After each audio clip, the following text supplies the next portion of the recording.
we're live. There we go. Hello, I'm Eagle Gardens 1 on Instagram. And this is fucking Talking Shit with Eagle, episode 777. That good old angel number right there.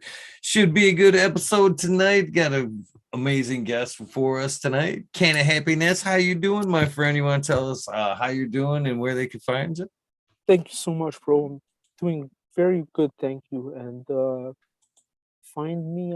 I've created an Instagram account just to log on and pick up on content that's out there from the news feed. But I chose CannaHappiness with 2 Z's on Instagram to create an online profile to, I guess, be part of social media and have a way to connect with people and yeah, that's CannaHappiness with 2 Z's. I created a private account. Uh, Besides that, I log on to YouTube and watch content, and that's about it. I lost my Facebook password. I haven't been on Facebook in 10 years or so. So yeah, I log on to YouTube. I watch videos. I say hi to chat here and there. I like to chime in, say hi to weed nerds, and yeah, that's me on the internet. Yeah, I definitely appreciate you hanging out this night. And I love these I weird nerds. appreciate There were a you. bunch of great people, that's for sure. And they're already lining up to meet you, my friend. They are good dudes. They are good dudes. Everyone in chat, hello. I'm out there too with you guys. Appreciate you, all of you. You guys always make me laugh. A lot of you guys. A lot of you guys are very witty, smart people. So, what did you bring to smoke this evening? I seen you fire one up. What's in there? Oh yeah, yeah. This little one over here was God's Time Warp from Jordan of the Islands. Has a little bit of a cherry-ish raspberry taste.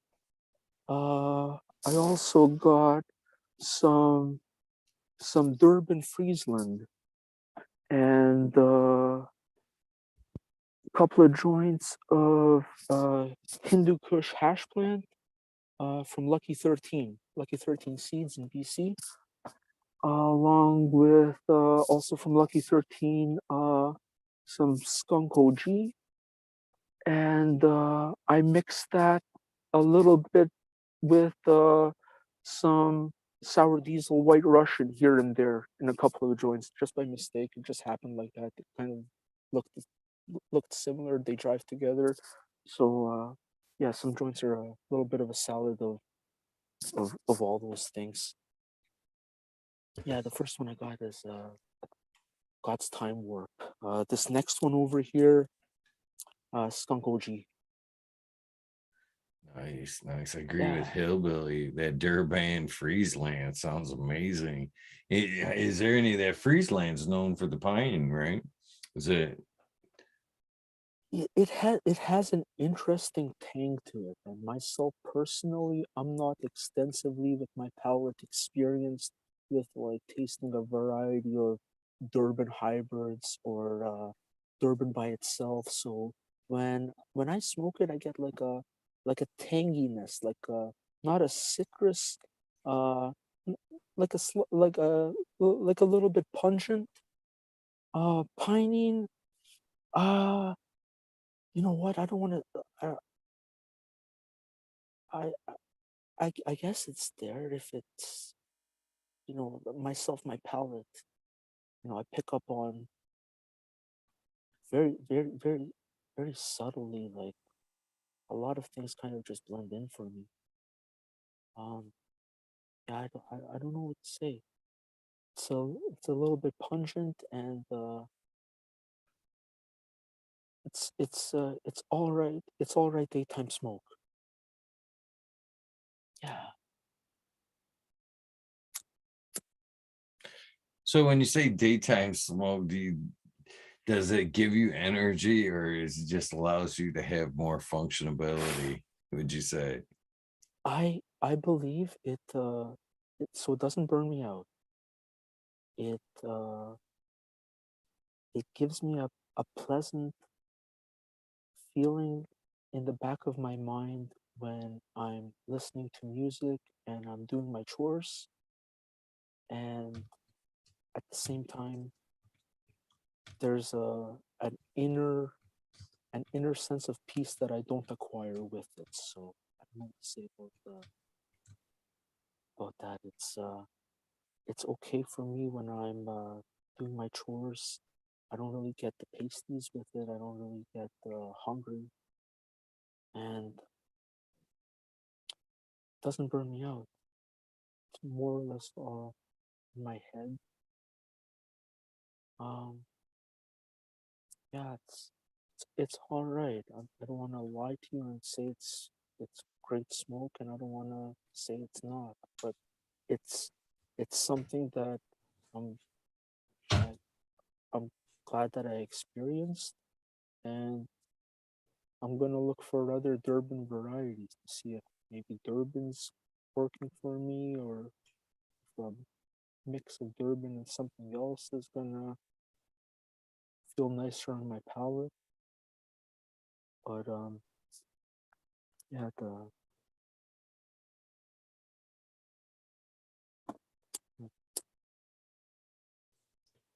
sorry, brother, I just had a loss of words. I don't know what to say. No worries, no worries. Uh, Well, I think you know what's coming next. So, when was the first time you either seen the plant or smoked it?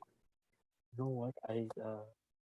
I was first exposed to s- just just smoking something different in general. Because my dad used to smoke cigarettes in front of us when we were kids, and when I was in karate in my elementary school years, there was another dude who was in our karate class. He was a senior belt for me. He was a good athletic dude when you were growing up and taking karate for I don't know how many years, at least 5 years. But after a while, we ended up figuring out that he lives in our neighborhood, and my dad gave him a drive home, and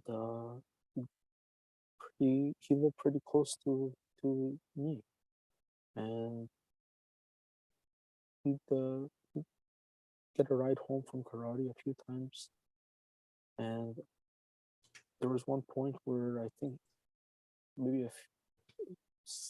grade seven, grade six, grade seven ish, called me over, hang out, play video games, play Nintendo 64.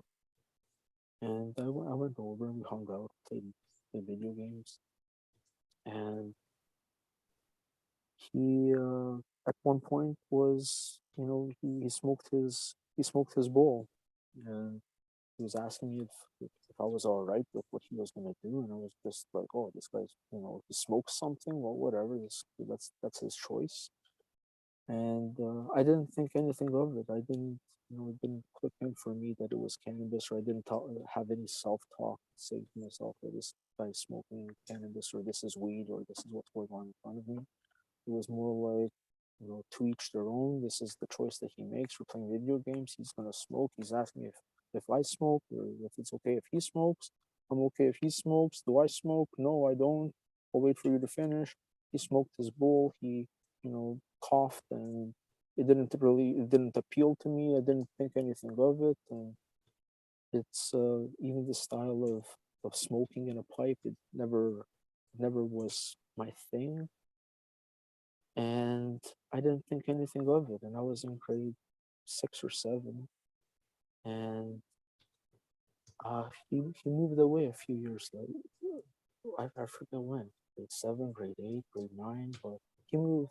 He moved, and never saw him again. But I went to high school, and it was around. People would come out at lunchtime, looking to, buy cannabis from their friends, looking to, who has zigzags, who has, just looking for paraphernalia amongst, peers, people, mingling with each other, rolling joints together, smoking. I'd see that. I'd say to myself, oh, okay, well, I, you know, I wasn't, I wasn't, like, smoking wasn't attractive. It didn't draw me in fully yet. Like there was something, I guess, instinctual to me that smoking. Like I see my dad smoking cigarettes in the house. It would burn our eyes. Didn't appeal to us, and smell or whatever. And but something, I guess, Pavlov wise, it's like you want some people are, they feel like smoking or they want to smoke. So after a while, I felt the urge that, I wanted to smoke too, but I was even myself scared to partake in cannabis. I didn't know exactly, where it was coming from or how it was, just in general, I didn't really know about the plant. And I started smoking cigars. Instead, I'm out here hanging out at lunchtime, a couple of periods, between classes.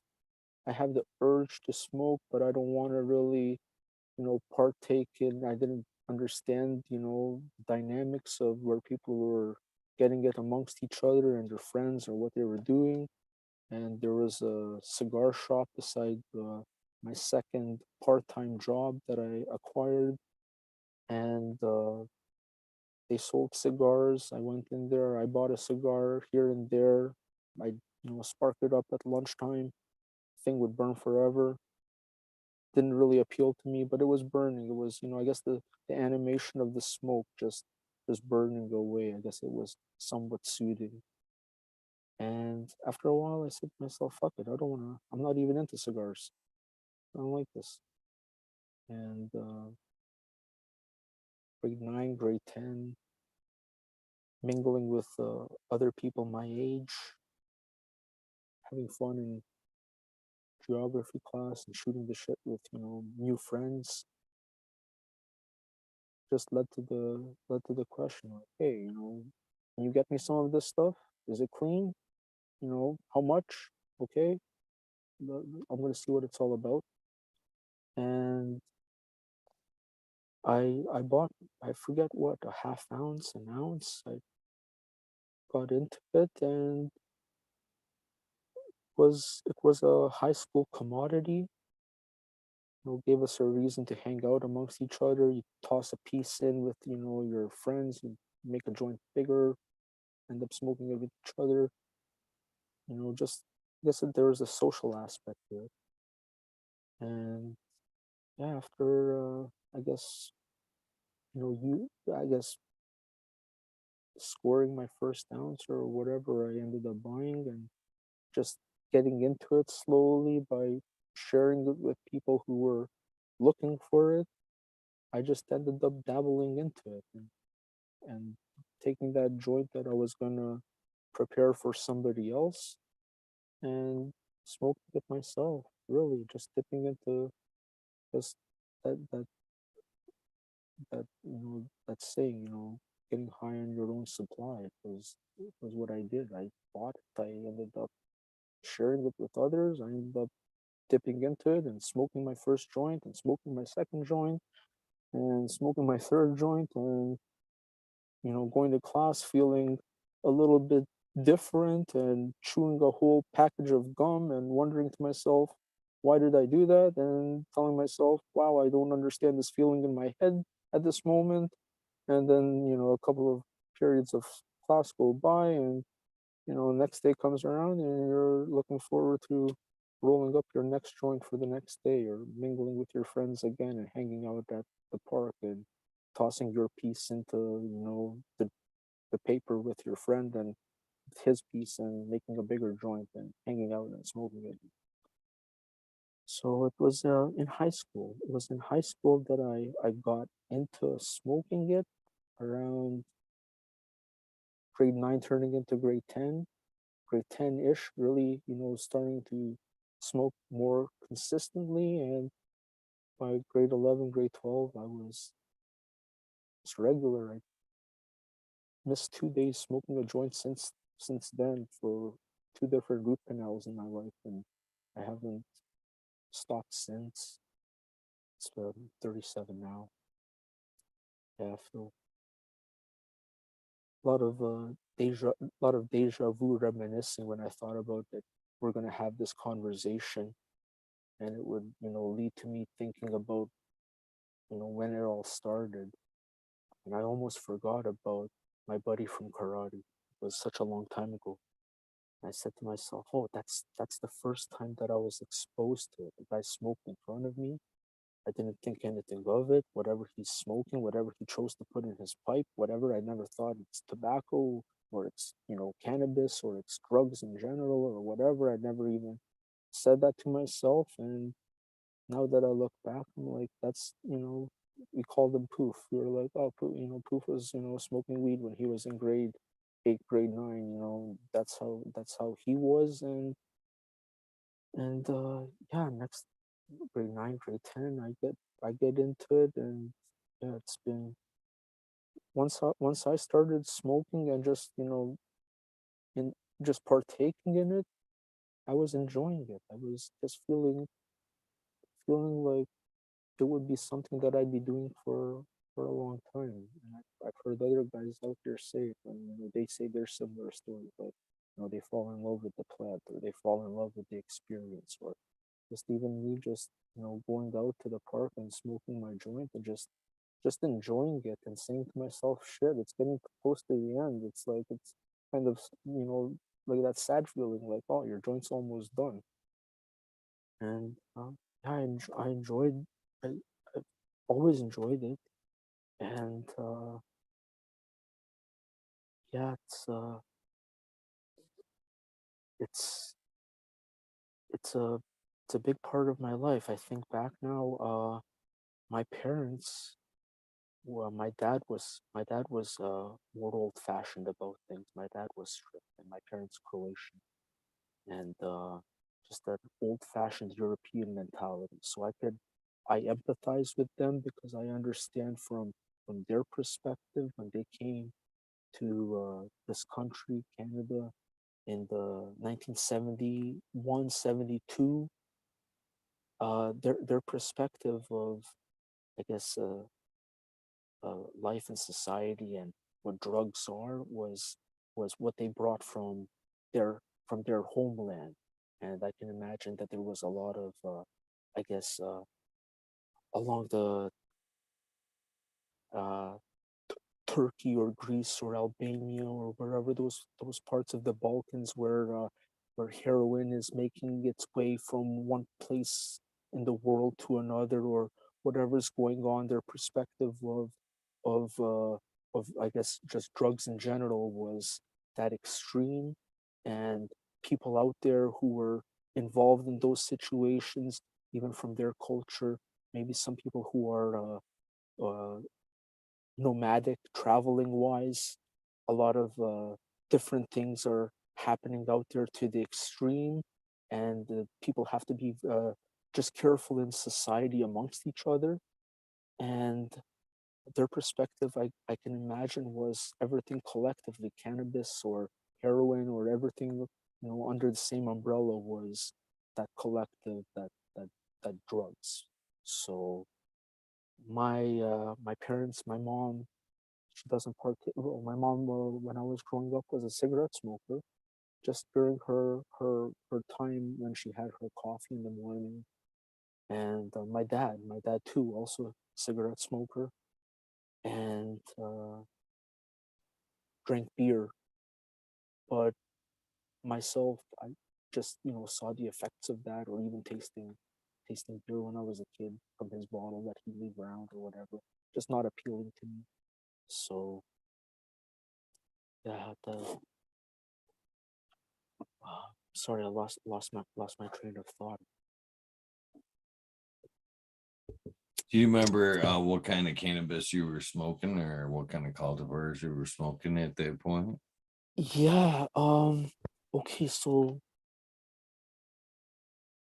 we ended up smoking a lot of Northern Lights, and at the same time, there would be bud that would come around that would, shit, I don't want to be derogative, but we called it China bud. It was mass produced. That was just a cheaper bud that would come around. There was even the word cess was used for outdoor weed that was what we understood would come around in the late summertime and had seeds in it and was really leafy, but it would taste okay and it was, I guess similar to what I would think like Durban style smoke. Like it was, hits you in the head, doesn't, rock your world and put you to sleep. At the same time, looks a little bit larfy, and it wasn't that bad. But we smoked a lot of Northern Lights and whatever was hybridized with Northern Lights. At one point, there was Northern Lights White Widow around, Northern Lights White Rhino, and that was a consistent thing back in the 2000s. Um, yeah, that was pretty much what that was pretty much a lot of what we smoked on the Northern Lights and the Northern Lights hybrid. Yeah, Northern Lights is always good. Always good.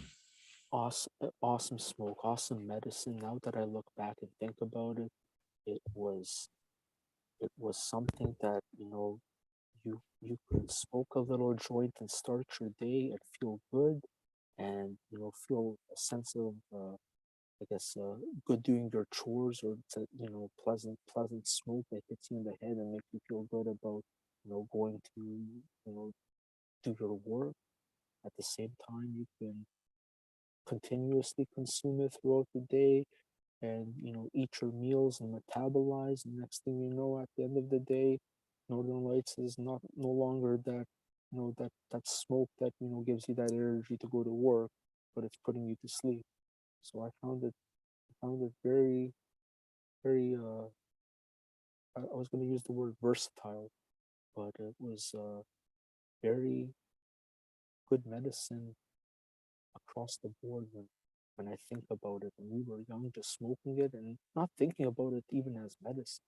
It was just nice looking bud, and it it it it worked.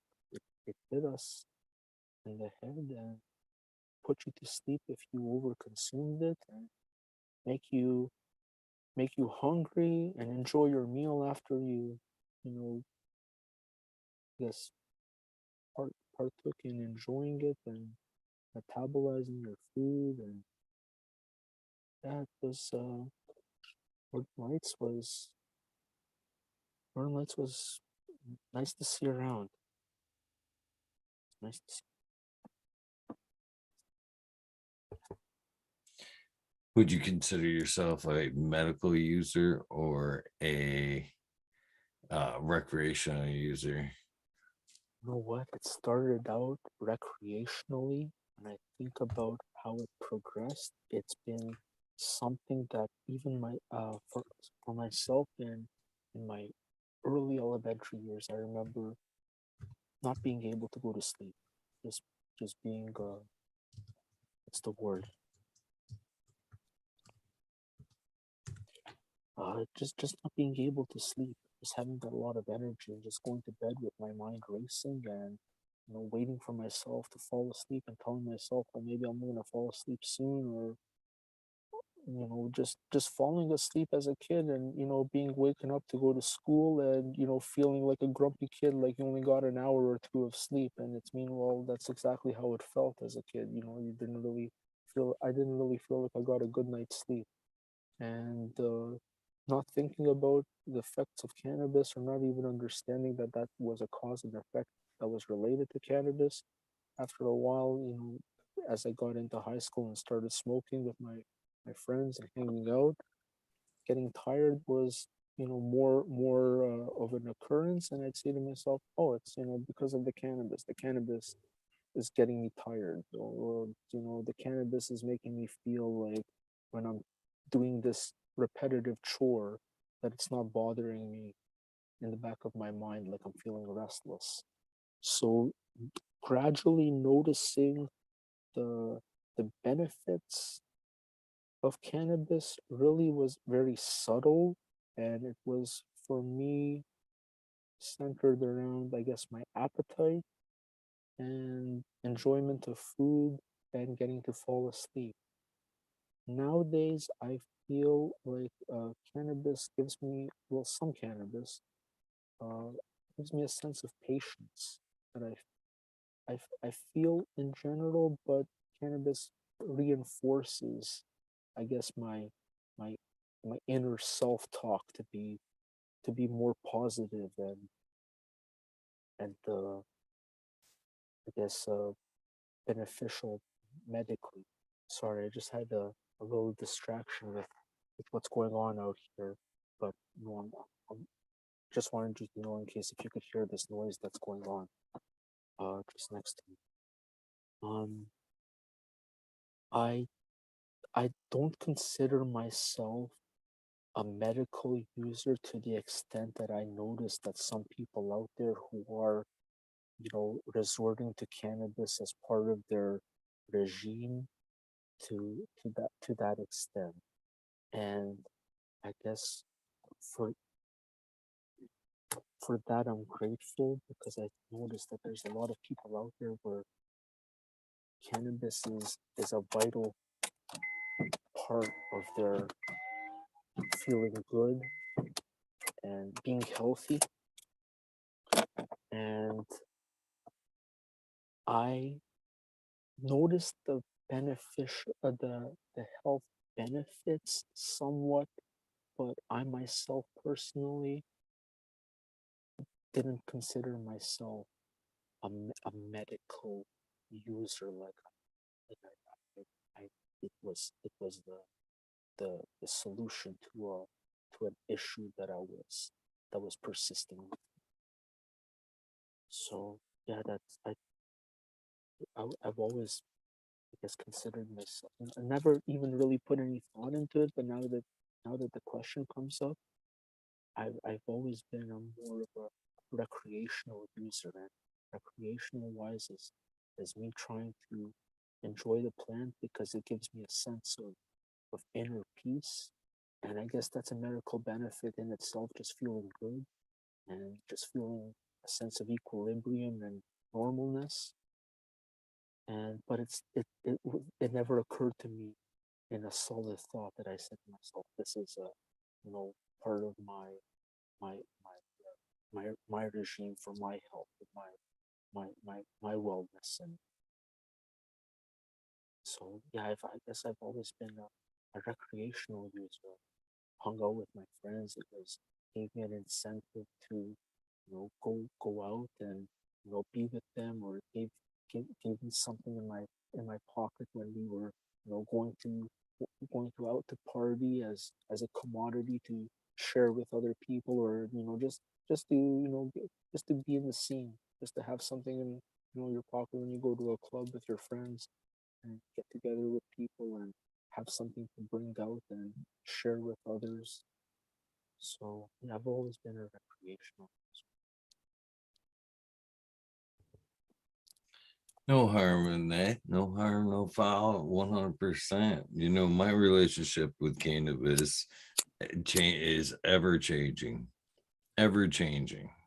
Mm. And even though it has been medical for years, and I'm sure it will always continue to be medical, I do recreational smoke as well. There's times when I'm feeling a-okay, but I just want to socially smoke and hang out with some friends, or just have that to be the excuse to hang out with friends.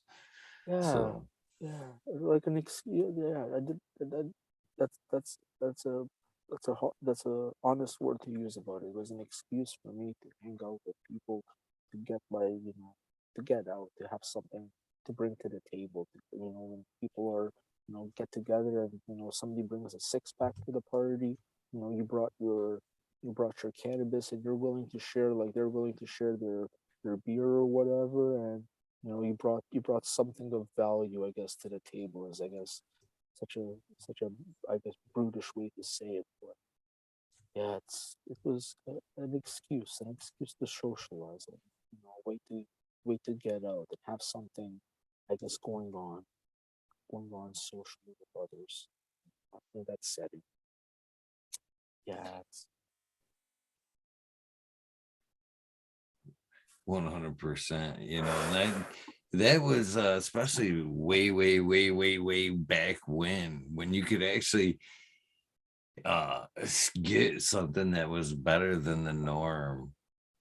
Uh that was the first thing I did when I got home. You know what I mean? Call some friends, get your shit okay. together. Come on. You know what I mean? You Yeah, gotta come try this.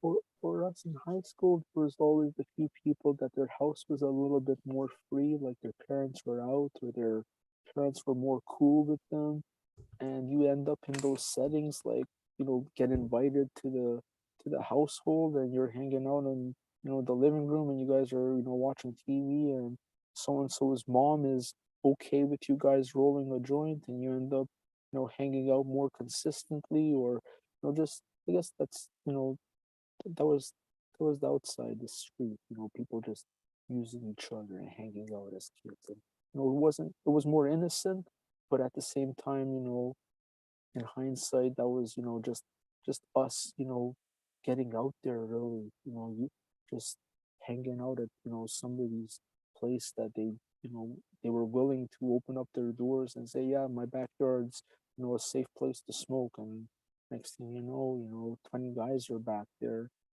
hanging out and you're part of the scene too it's a regular thing when you're in high school have a lot of free time on a consistent basis at the end of the day at the end of the school day or whatever you guys get together some of you are driving amongst each other in the neighborhood and so and so's house is free and it's a consistent thing that they're okay with letting people over and hang out in the backyard and party and barbecue next thing you know you're over there a couple of times a week and you bring your something to partake in and becomes the scene that repeats itself at school third period lunch or fourth period spare or whatever and it was fun. It was fun. Here I am today. I'm talking about cannabis. 37 years old. It's part of my life. It's been a nice. It's always been a nice thing. I feel for people out there, who are cannabis markers who have gone through a lot of bullshit in their life for the plant, and I don't want to mention names because there's so many that pop into my head, and there's so many dudes out there that I've learned from and that I respect, and I feel like they've made me the I don't want to say the well they've helped me, improve my style, I guess, of gardening that's always evolving, and that cannabis has always been something that's all been very interesting to me from from the blatant like the raw aspect of it being a plant and it started from a seed. So when I saw this as a commodity and those high school days when it was expensive and you'd have to search for it and you'd find it and you you know buy it and maybe the quality wasn't 100% to your satisfaction and then maybe another time you'd get it from somebody the same person or someone else and it would be exponentially better or more interesting or something that you desire again and then you'd probably get it again or not and you'd be searching for it something to be as similar to it later on or the same thing later on or you say to yourself shit that was something that I haven't seen since and nothing matches up to it so even just myself being interested in the fact that it was a plant and it had an identity of its own, I was always drawn to growing it because honestly from the perspective of it being expensive, you look at it, you say to yourself, well, you know what, where's the origin of this thing and why don't I be the cause of the fact that, I desire this, I don't feel like spending my money. How can I create this possibility of it being in front of me without, me feeling like I'm always, having to search it out? And this was back when I had 56K dial-up. So, and getting on the internet, I don't even remember when we ended up online, but I can imagine it was sometime around 2000, 2000-ish. Yeah, 1999, 2000, 56K dial-up, the internet, you're exposed to the internet, Google, Yahoo search. So even just searching for, cannabis and weed and marijuana, end up on the IC Mag forum and just the forum in general, just figuring out what the forum was and seeing that the way that the format was for posting, just posting in general and seeing what that was my first exposure to the cannabis community. Was from IC Mag. I joined IC Mag on the forum because there was I guess the search layout was a little bit different once you logged in, and I went from being a guest to joining and just being on the forum and noticing that there was talk of the forum of overgrowth. People were saying that it was already gone, and I myself being new to IC Mag would say to myself, "Oh shit! It looks like I missed out on something that was I guess the predecessor to this awesome community which I was exposed to at that time for the first time."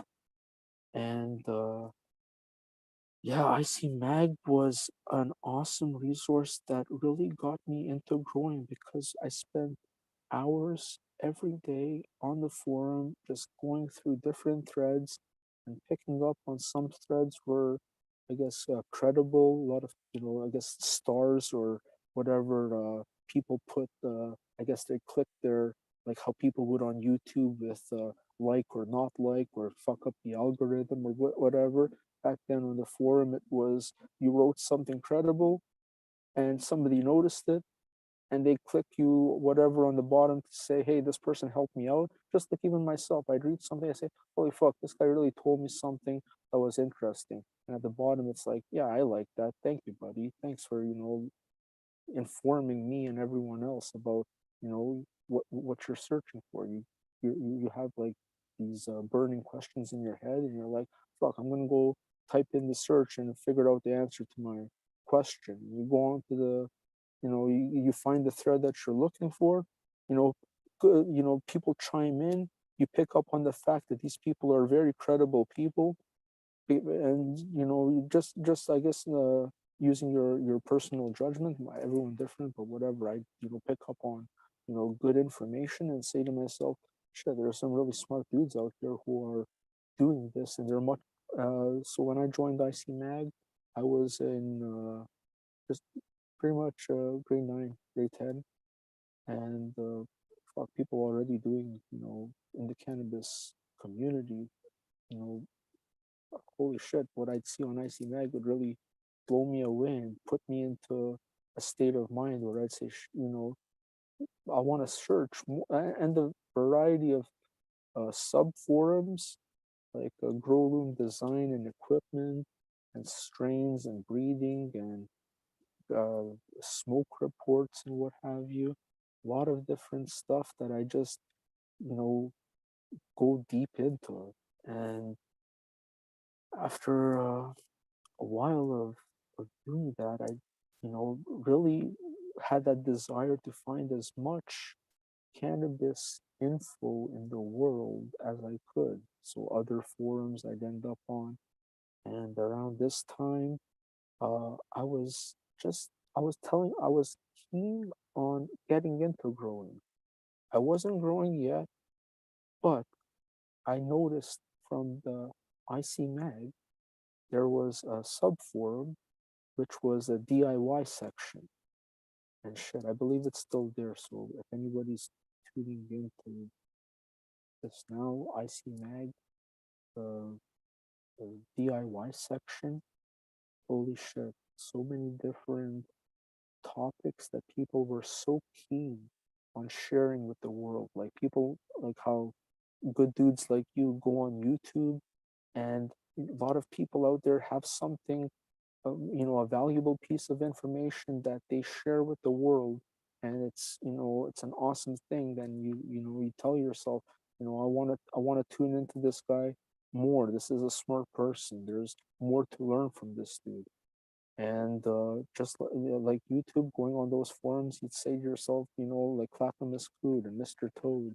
You see those repetitive names that Bog would chime in and answer a question that you'd see the thread would start with, and the guy would come in and tell you something, and then a question would arise again, and then you'd look at the way the thread goes, and you'd say to yourself, wow, that guy is really smart. He's answered everybody's question. He was polite. He was just whatever. Even if the guy is rude or whatever, you see, there's all shit. There's smart people out there that don't take no bullshit, and there's a lot of stuff to learn out there that I ended up on the DIY section. One of the first things I noticed was people were doing stealth grows, and they were taking a Rubbermaid container and putting another one on top and creating like a little seal, like a gasket, like a weather stripping between the two containers, and cutting a hole for a computer, like a PC little fan that cools down your hard drive or whatever in those computers. Whatever. Fucking take those fans and take a charger, an adapter charger for charging your phone, and splicing the wire and plugging the fan, and having a little grow box with negative air pressure. Cut a hole for a light bulb. My first grow. So I seen these guys were doing these CFL bulbs and putting them in a Rubbermaid box and having a extraction fan from a computer, and they'd splice the wires from the phone adapter and plug this fan in, and have this air being drawn from the intake, the holes at the bottom of the box, and have it being sucked out of the top. And I did the same thing, and it was awesome. I did the shoebox, the shoebox size for the Rubbermaid container, and I could put like a 4-inch little not even pretty much like a solo cup. I could fit like 5 or 6 solo cups into this little Rubbermaid that I painted on the inside white, just like the IC mag was, the forum thread was saying. Take these two Rubbermaid containers, prime the inside white, cut the hole in the top for the light bulb. So that was my first grow box. I put it in my closet. And I started bag seeds, and I forget how I got them. I forget who gave them to me. I forgot, maybe they ended up from the buds that I ended up acquiring. But whatever bag seeds that I ended up having, they popped. And I didn't know what to do with them. And I had like nothing really going on. It was more like to see them pop was satisfaction. And myself telling my well, I told myself, well, wanna I want this thing to progress. And I was hanging out with my friends in high school who were into it just like me. And I my buddy, his yard was somewhere that he could put a plant. And myself, I really like I really have to think about the timeline of all this stuff. So I started in this Rubbermaid grow box, and I think I threw away my first seedlings because I had nothing going on. I said to myself, okay, at least I know that they'll pop when I water them, and I'll do this again. It's no big deal now. I'll just throw these things out. I have nothing. I have nowhere to put them. I have, you know, at least I see them pop, and I feel good about that. And I ended up growing another batch of seedlings, and A couple of my buddies knew about them. They're solid dudes when we were in high school, and one of one of the plants I ended up growing from these grow boxes, I ended up guerrilla style, you know, just in this area that was, I guess, underdeveloped, or it was yet to be developed, or there was like a little bit of a wooded area in across the street from an industrial zone.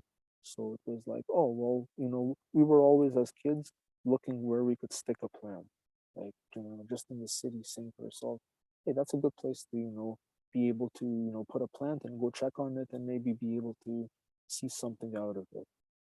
So shit, I feel a little bit jumbled up in my timeline of talking to you. I feel a little bit silly, like I know this is the way it's gonna play out on YouTube, and these guys are all listening to this, and it sounds a little bit silly from the way I feel when I'm talking about it, and I'm a little bit self-conscious too about being recorded and just my words staying solid, like once I say them out here. So I know I'm gonna look back at this, if I ever look back at this and say, fuck, I should have really put some more thought into what I was talking to him about, and how the timeline really played out when this happened to me. Because now I'm really trying to remember how things went. Where did my first plans go? What happened? I remember where they like a few different situations, but in my head I'm trying to remember the timeline of when what happened relative to the other event, and then I'm feeling like shit. I don't want to be lying to Eagle, or I don't want to be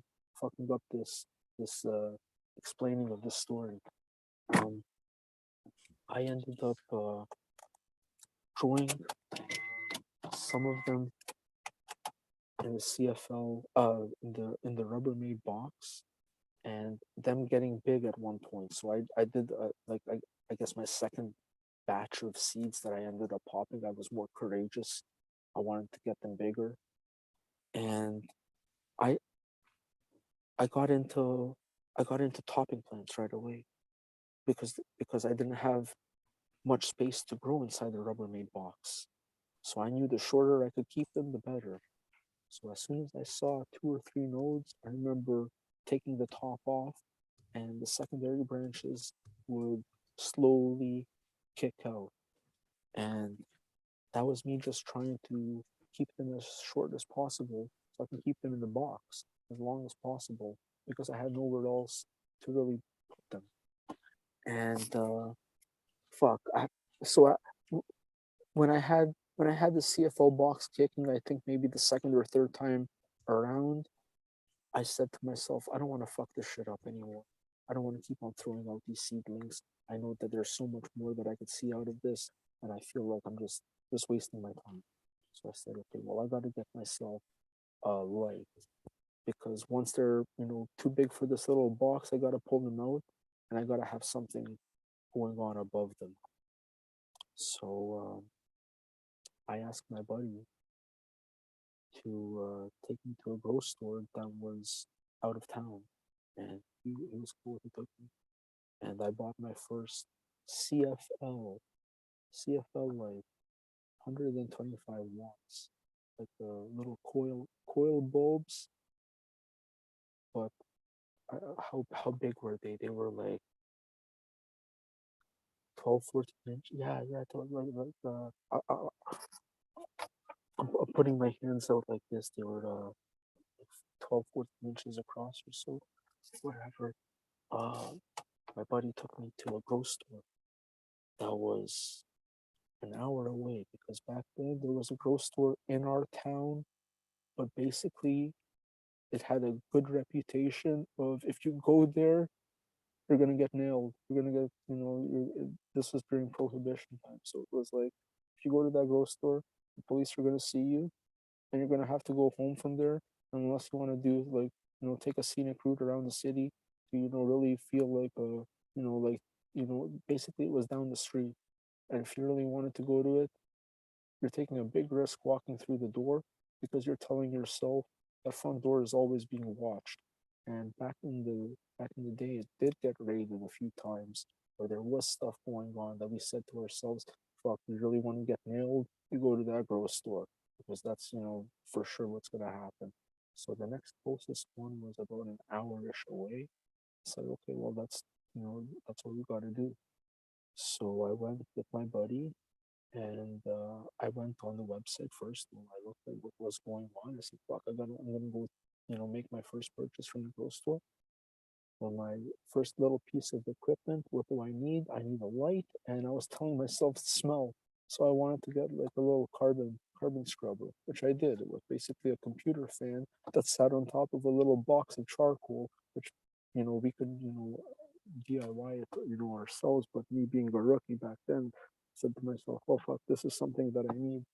So I bought a little carbon scrubber and a CFL light and the special bigger, well, not special, but the bigger socket. I forget what it is, E35 or E25 socket for the light bulb to screw in. And I took that light and that socket, and I had a captain desk.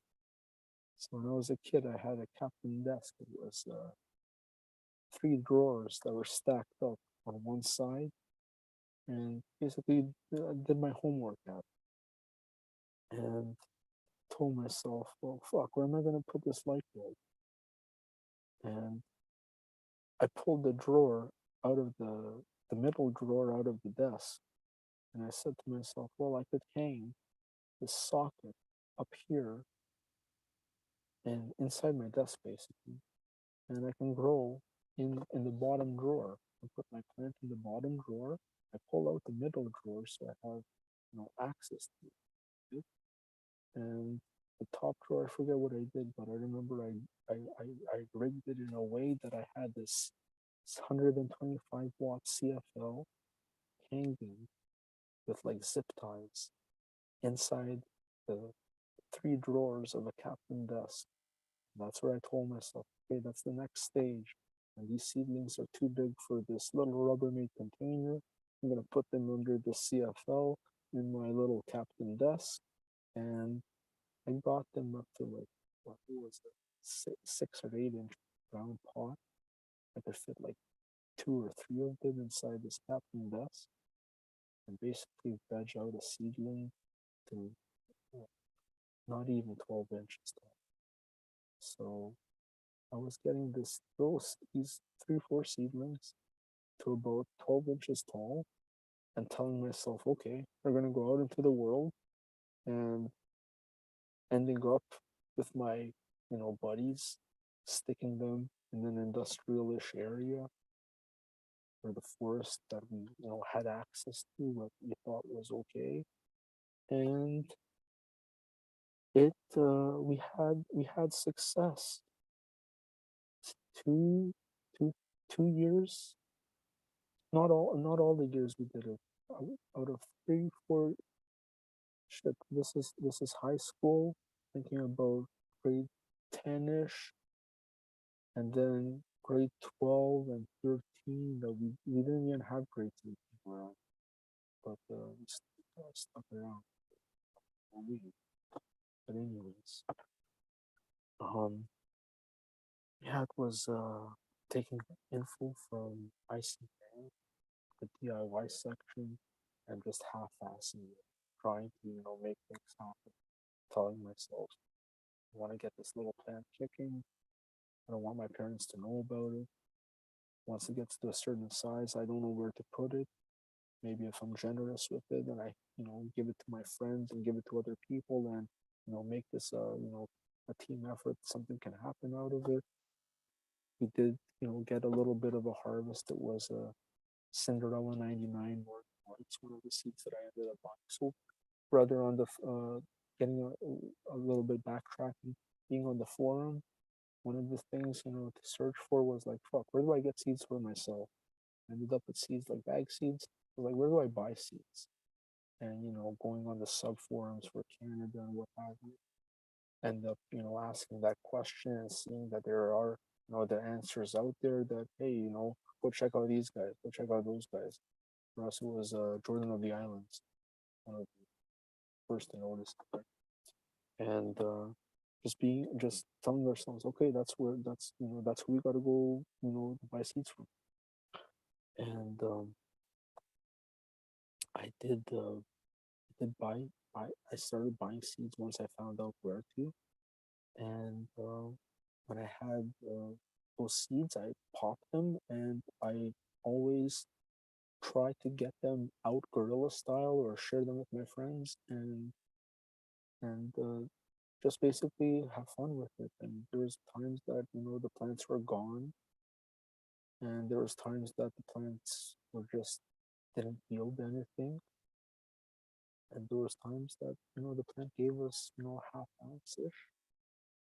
And oh, my buddy who was saying that it was okay for us to put a plant in his backyard, he had the well, from our perspective, it was like, oh well, his household is okay with it, but they weren't exactly okay with it. He just had this way of putting it out there and saying to himself, okay, when I tie it down and keep it real low, which he did the entire time he LSD'd it. This is this is quite a while ago, so it was pretty cool because he didn't really have any knowledge of LSD, or we never talked about it, or it was not a technique that we were like. It was out there, I'm sure, for on the forums. There was all kinds of cool stuff, but my buddy who LSD'd it for his own good to keep it as low as possible was doing that to this Northern Light seed that I bought, and we did get a half ounce ish off the plants that we put in his backyard. So yeah, in high school I was half-assing it with a Rubbermaid box, and just playing with my friends, and seeing what comes out of it, and staying on the forums after a while led me to um, advanced nutrients and BAMO on, I believe, their official website or whatever it was. Wasn't the advanced nutrients that I gave it that I cared about. It was the search for cannabis content on the internet, and the search for cannabis content on the internet led to seeing, I guess, Ramo brother. Ramo was doing these little videos, and he was visiting uh, medical medical patients who had their license in place and they had their home grows kicking. And he'd go to these various, like how not like you have your show where you meet the growers, but he'd meet the grower and be in the guy's house, and the guy would be looking at the camera and say, "Hi, Remo, thanks for being here, and yeah, check out my setup." And they were all different. These various dudes, but they all had their unique personality behind their grow, the way that they set up their rooms. And as a kid, that's what my desire was. My desire was to see how these guys were setting up their rooms to accommodate, to be able to grow plants, because I knew you can't just put them in a bedroom and close the door and turn on a light and wait for stuff to happen. And there was a lot of equipment and planning that went into place. And a lot of when you pick up on different guys, different sizes of room, you say to yourself, "Holy fuck, this guy has this fucking industrial chiller in this in his basement, and his basement is guttered, and he has all these lights that are hanging from these joists." And you say to yourself, "Wow, that's it's something else." Or they open up their makeshift door out of plywood, and in this part of their house where you're like, you're domesticated, you're looking at it like, holy fuck, this guy has this makeshift door in his basement that opens up to this humongous bright area that has this forest of these humongous plants, and just be blown away by the just seeing it for the first time, and saying to yourself, holy shit, this what's next. You watch a 20-minute video, and brother, it was for advanced nutrients. So it was the pitch was showing the buds that are like footballs, Like, hey, look at this. You can grow yourself, a cola that's 3 ounces by itself with this program. And it was, shout out to Remo. Remo's a fucking awesome teacher. I learned a lot from him because it was his videos where he's visiting these dudes in their grows that had me, desiring to check out more of his content, more videos, and even telling myself, okay, fuck, what am I gonna do? I'm, getting this plant into a 6-inch container, but I'm seeing the bottom leaves eventually start to yellow out. But by that time, I'm already getting it outdoors. So, you know, I knew I'd have to adjust myself in to embrace a growing identity. And I said to myself, fuck, there's going to be a time when I'm going to have to feed these plants. I don't know what to feed them. So myself, I learned, uh, well, oh yeah, I can hear you, bro. Oh, first of all, they're saying it's a little hard to hear you Oh, on sorry, there. sorry, everyone. So if you maybe can move the mic a little bit closer or Oh whatever, yeah, that'd yeah. be super cool. Um, Ah, the next I just want to ask because obviously an awesome Canadian dude, and I've interviewed a lot of Canadian people, and as you talk about like references of who helped you to learn to grow and everything like that. I heard you mention Urban Remo and all that. How why one of the first people before I ever heard of Remo, Jason Wilcox.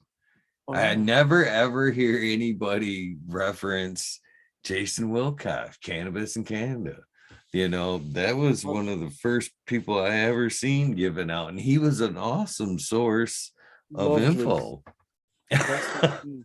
Rest in peace. I didn't know the guy, but I became exposed to him, and I used the word by just mistake, or not by mistake, just came out, growing exposed. So when I tuned into growing exposed, and Jason was hosting, I'd just say to myself that when you feel like you amongst good people, say to myself, "Oh, that's a good dude. He's a good host.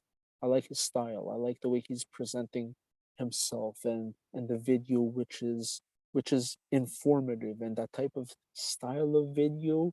I looked at it and I said, "Shit, you know what? If I was exposed to that years ago, that would have been awesome content to tune into. That would have been exactly what I'm looking for." And I love growing exposed. I did use Medi One, and it's a good product. And myself personally, the first thing that I ended up using was advanced nutrients. And advanced nutrients, I myself, I know I picked up on the fact that there was a lot of different products out there that they were putting out, but can't like whatever. I don't even remember. I remember seeing one had a picture of a tomato, the other one was like a sweet product, or maybe it came out later, or they had like a variety of like a Big Bud. Big Bud was one of their proprietary things that you turn to because fuck it, put out a Big Bud, and I did look. I ended up using it, which was their liquid organic formula. But that's my state of mind was always a little bit organic oriented. Like I knew that there was a. Well, I go back to the forum days, and I wasn't I was exposed to subcool. I understand that you bring it up, and the forum, the three little birds, these people were posting on the forum, and there was a lot of threads that would just end up being pages and pages of info about whether it's right or wrong by today's standards. To what extent, these guys are a lot of dudes are smart out there. Jorge Cervantes, Mr. Cervantes. Sorry, I mispronounced his name. Mr. Greg Green, Mr. Rosenthal. Uh, these were even well, names that you'd be exposed to on the forum, but even just looking at a lot of information saying to myself, oh, there's an organic way to grow, but I didn't understand the extent of organics or microbes, or the way we are kind of looking at organics today, even on YouTube, with all the different various ways to search for organic gardening. You see a lot of Elaine Ingram, or all kinds of different living soil channels, or what information out there. Myself personally, I didn't understand organics back then to that extent. I knew that there was talk of molasses and microbes, and teas, brewing teas. And my understanding of organics was brewing a tea, and that whatever the ingredients of that steep tea would be the food that the plant would eat. So I was growing in Promix. I knew that from my perspective, I, I, I figured for myself, or I understood gardening as something where I buy the medium, I buy the bottle, I use the bottle with the formula, whatever the bottle's telling you to use, and use the bottle with the formula that's presented, and watch the plant grow. And advanced nutrients, they put out two products: Mother Earth tea grow and Mother Earth tea bloom.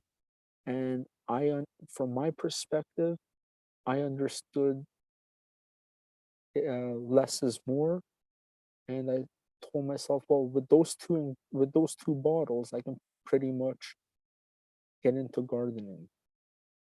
And I knew that there was all those other products out there, but I said, okay, well, that's you can be as simpler or complex as you want.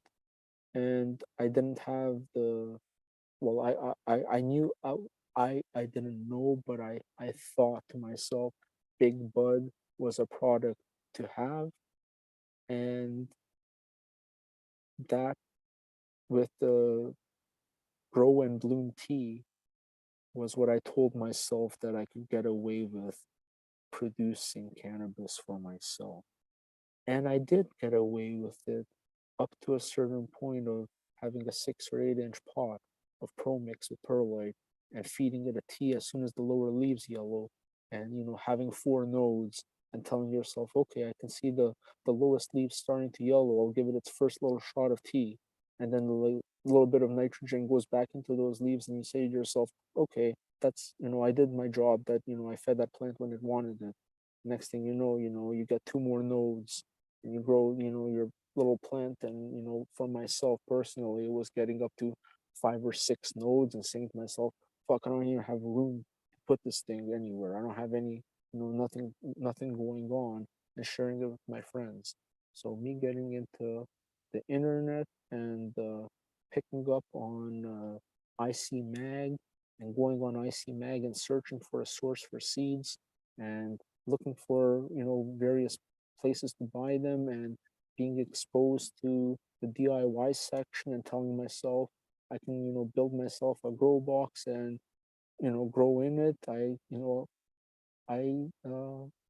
fell in love with cannabis, and throughout high school it was very much accessible, to the point that it wasn't it was it went from about 1400 to 2300 a pound. And as a commodity, it was in front of us, and we used it as a resource. And just it being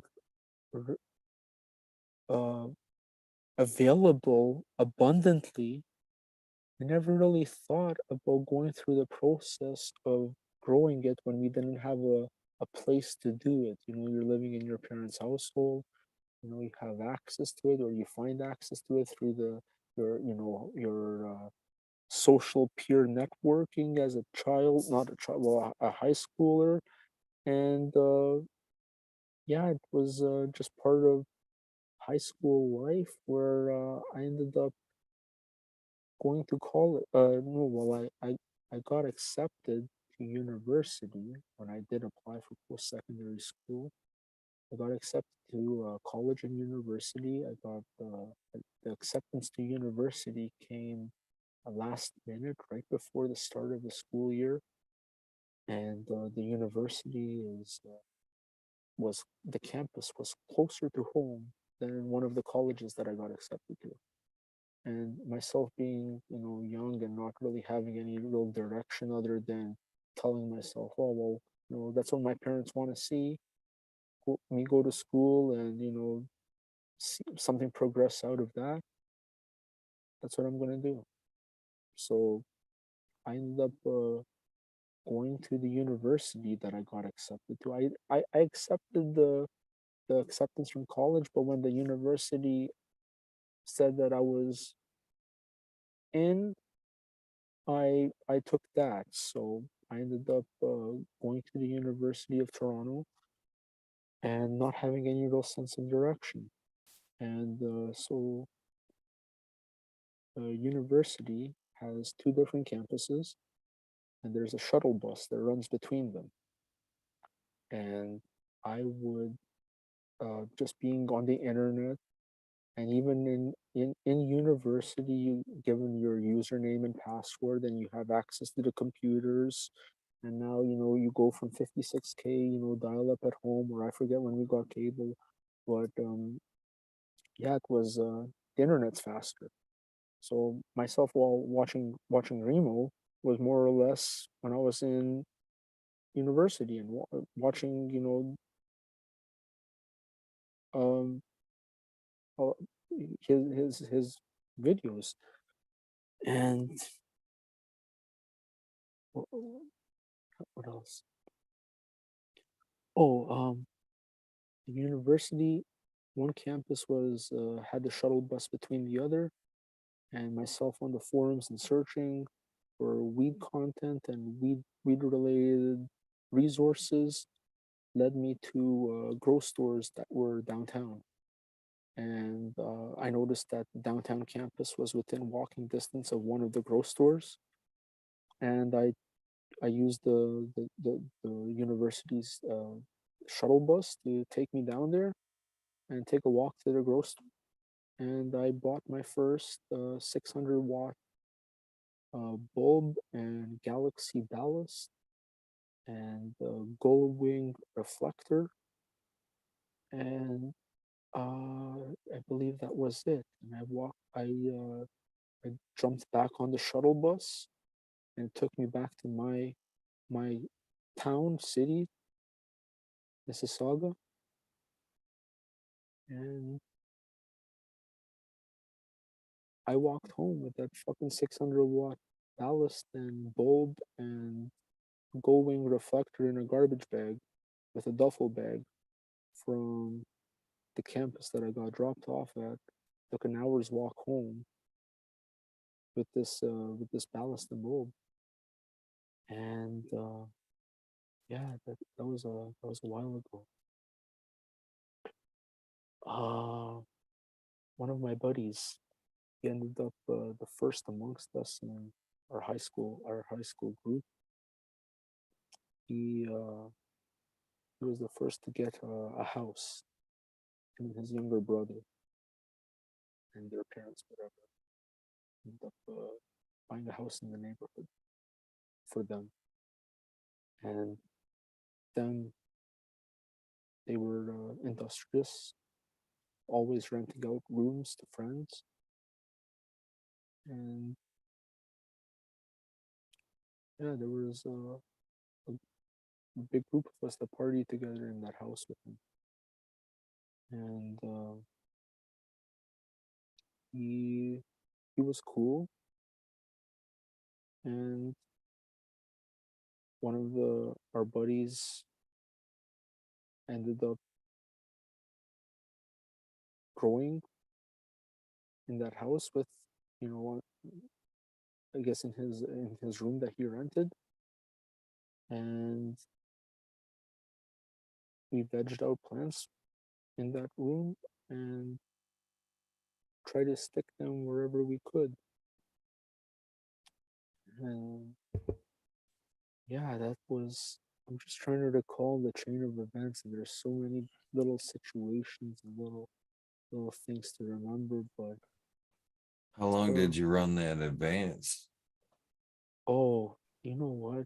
I think I had those two bottles of tea and the Big Bud, or the Big Bud liquid for maybe 3 years. Maybe the bottle lasted that long because I was very very frugal with it. I didn't grow much. I only grew a few plants, three or four, five in solo cups and up to a 6 or 8 inch round container. And within four basically 4 square feet max for myself. My buddy ended up pushing it into a cellar that he was renting from our other buddy in about how big, 10 by 20-ish feet. Put our put my 600-watt bulb over there, and yeah, that was just half-ass growing. Advanced.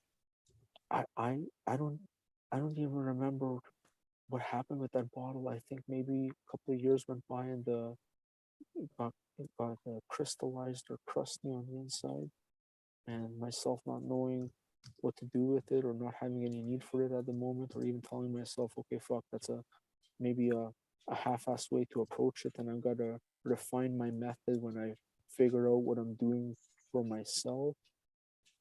I used it maybe for about 2 years, just vegging a few plants, and I ended up throwing out this 1 liter pretty much bottle, most of it, because what did I use? The neck of it, maybe a few milliliters at a time, maybe what 3 or 4 times each year, 2 years ish. So maybe about dipping into the bottle 5, 6, 7 times for a few milliliters. So yeah, that was my half-assed approach to getting into growing. Not very not very exciting like some stories that I've heard from some people out there. But that was half half-assed growing, half-assed growing from a bunch of people in the suburbs who had access to this cannabis that was around in the various neighborhoods, and getting more and more passionate about it, but not having any real way to execute it, and living under my parents' household, basically just being when I look back, just a stupid kid. Went to high school was no real sense of direction. End up in post secondary, not really not really knowing what to do, getting credits and saying to yourself, "Hey, what's next?" And okay, well, you've acquired some basic credits. Now you can choose a major and a minor, or a specialty or whatever. And then you ask yourself, I'd be asking myself, "Fuck, what am I doing over here?" Ended up choosing, I think, like just thinking about what was interesting to me and seeing that there's a variety of courses out there, and saying to myself, okay, well, this is what the system wants out of me to choose a few courses and get a major and a minor after that. Well, let's see what I'm gonna pass these courses. Well, I took geology and like some stupid course, biology of the news, which didn't even make sense. Look in retrospect, look back and say, "Fuck, what a yeah, taking a few philosophy and religion, and after you after after I pass a course, I say to myself, "Fuck, I didn't really learn anything, and I really struggled to come up with that material that the, the education system wanted out of you. Get that course, you have to write that essay or write that thesis or whatever it was. and do your little research project. And fuck, I was barely passing. I don't know what passing grade was, 60, 60, 70, whatever I was getting, I was barely passing. And looking at myself saying, fuck, I don't have any real sense of direction. I've been here for 2 years, going on to three, and like, fuck, this is just a waste of my time. And it's not yielding for me, and I'm not enjoying this. And my entire mind, the entire time I'm thinking about, you know, getting into growing, or I'm gonna learn more about this, and I'm gonna, get a grow kicking or whatever. Not even really having any real sense of direction, and just being passionate about learning about it really led me to just overly research it, and under under not underachieving, not being active enough in figuring myself out. So going into finishing 2 years of university and telling myself, fuck, I don't see anything going on for myself. I said, well, you know what? Maybe college is the thing. Maybe college sense of direction is more clear with the way the courses and curriculum that maybe there's something that I have to just choose and be presented with the information and take that co-op hours of experience and transition that into a career of something that I love to do. So I looked at college and I said to myself, well, what do I like to do? And I guess just my inner sense of, my inner sense of spirituality led me to social work. Where I was telling myself, well, I want to help people, or I like people, or I want people around me to be doing well. I want people around me to be, in a sense of just basically well-being. And that kind of like goes to me even sharing my seedlings with my friends. I was like, well, you know what, I can, try to make something, I can keep these to myself, and but at the same time, how am I gonna, have fun with, my friends, or how am I gonna share a good thing, or I'm gonna spread, if I can benefit off this, I'm gonna share it with, others. So my son, my I guess my this sense of just, I guess, being a nice person, man, just trying to be a good person. Tell myself, fuck, I'm gonna go take social work. Maybe I, take my, try to be a good person, try to be a nice person, try to have, good energy in the world, and take that and turn it into a career. Little did I know, I ended up, in a supportive housing position for my co-op, and was working with people who have mental issues, subsidized rent. They're waiting to get into a group home. They're waiting for, their situation to transition into something more independent, living at home with their parents with schizophrenia or whatever, visiting them with a registered nurse, and giving them their medication, whatever they, have to, part of their prescription plan for, I guess, every week or every month. Everyone's different. Myself would be rolling with the registered nurse, and we make 4 or 5 visits a day, different people. And basically it was going back to the office, and people just basically look at people in the world through a notebook, and make they're good people, but at the same time, it's kind of cut and dry the way the way the helping profession is. And I looked at it and I said to myself, fuck, I don't belong here, because I'm not feeling like I'm really helping people. And I feel like I'm going back to this office, and these people are gonna gossip about not, they don't gossip, but it's the professional aspect of, your case notes are, if you're, being visited by a social worker or a registered nurse for whatever reason, that you're part of that, process. There's case notes and there's paperwork on you, and people are going to be discussing that and coming up with their plans for your situation to, I guess, try to help you or whatever it is. And even myself looking at it saying, well, fuck, this guy's on a waiting list for a house, a housing situation for the next 5 years foreseeable. But it's, the system's going to give him the runaround because they don't want to tell him blatantly, hey, you have your hopes, you know, up, and that you're going to get into a group home by the end of the year or next year or whatever. But that's not going to be happening for another 5 to 7 years, because we know as part of the system that there's 7 or 8 people ahead of you.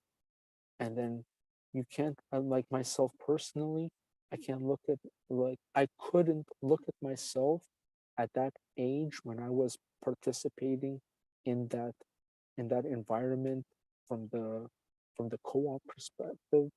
I wasn't looking at myself as being helpful to these people. I was looking at myself and saying, fuck, I'm giving these people the runaround to work on their short-term and long-term goals. Meanwhile, I guess that's, something it's a good thing, but I wasn't seeing the value of myself being there and doing that. I felt like I was giving the poor person the runaround and just, just just keeping them lingering on, a hope that's not even there for, years. And I said, fuck, this isn't me. This isn't how I feel, comfortable, you know, in a career or in my daily life. This isn't how I want to make my money. This isn't how I want to feel, throughout the day or at the end of the day. So when I graduated college for social work, I couldn't bring myself to go and get the license to practice.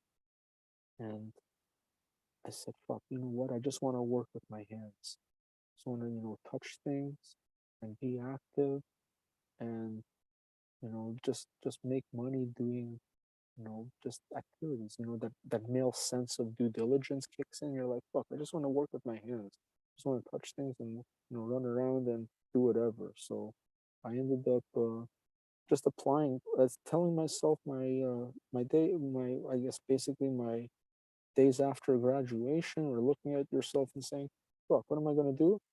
Look for a job right away. I don't want to, linger."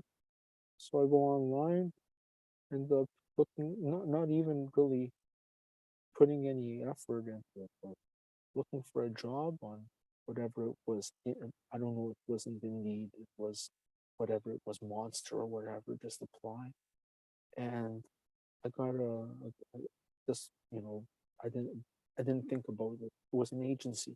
An agency got me a job that was wrapping skids, and I did it. I said, "Fuck, you know what? If I have to do this for a couple of weeks or a couple of whatever, it's a step. At least I'm gonna make some money tomorrow. They want me right away. I apply today. I get a job tomorrow. Fucking hey, that's exactly what I wanted. Like just out of school, I don't want to have a week or 2 weeks go by or a month go by with no money coming in. I want to work right away." So I said, okay, fuck, I'm gonna do whatever I have to do, and I'm happy that there's a job that's the next day. Do it. My buddy ended up getting a job, from the agency too. It was like when we were, out of he went to college for marketing or whatever. But, we put fuck. My mind goes to high school. I say to myself, we're high school kids, but by then we were in our 20s. So I ended up doing that skid wrapping job and just putting it to the agency saying, hey, I'm, I looked at myself. I was like, fuck, what am I, is this going to go on for, weeks or a month and then it's going to stop, or what's next for me? So I approached the people at the agency and said, hey, I want something consistent. I want to call somewhere home. I want to go to work somewhere and call it home and be able to, make money. they said, okay, well, that's, what we'll do for you. And they found the place. What happened my first day to this place? I ended up getting like a few different calls from a few other places that I applied to. But this is just in hindsight. This is just me reminiscing about where life could have taken you in so many different directions. So my first day at this place that the agency put me at, good job. It was a dynamic job. I held it for about 8 years, and it was me driving a Raymond Reach and being stimulated by touching stock, counting, inventory, inputting things in a computer, scanning a printout, whatever was the weekly or monthly flyer that would be going out into the mail, scanning things, putting things through a computer database, working in a warehouse, adjusting the shelves for the stock that's coming in, receiving stock, just doing industrial duties. A lot of industrial duties, a little bit mixed with some administrative stuff, some shipping and receiving, you know, pick up a broom, pick up a mop, and you see that just being due diligent. And I stayed busy. I stayed busy for 8 years, stimulated, doing this Raymond Reach, working with stock. But even at a certain, you do something after a while, and even the dynamics of the place, because the working environment where you're working with, people from all walks of life, a lot of people who are intelligent to a certain degree. At the same time, a lot of people have that their, their quirks to them that even you could say to yourself after a while, shit, I know this guy for 8 years. Fuck, I wish I could like him more. But then there's aspects about a person you're just like, fuck, that guy is just too much, or you have that that negativity of the working 9 to 5 life sets in. You're like, shit, you know what, I'm not looking forward to going there. I'm not looking forward to seeing those guys. I'm not looking forward to bullshit. I'm not looking forward to, hi, how are you, good, how are you, and everyone's just numb about it, and too many people, and it was a nice place. The company grew in front of me. It went from 100 odd people, 150ish odd people. They got a contract that was created significant volume of work. So when I was there, there was whatever 100ish odd people. They get this contract. Boom! All of a sudden, there's expansion in the company. There's a new wing that gets taken over from another. The lease is up for the neighbor. They end up taking over that part of the building. They expand into it. They're helping with the industrial process of moving stock around. And there's a big administrative process of a lot of people on computers doing a lot of administrative things.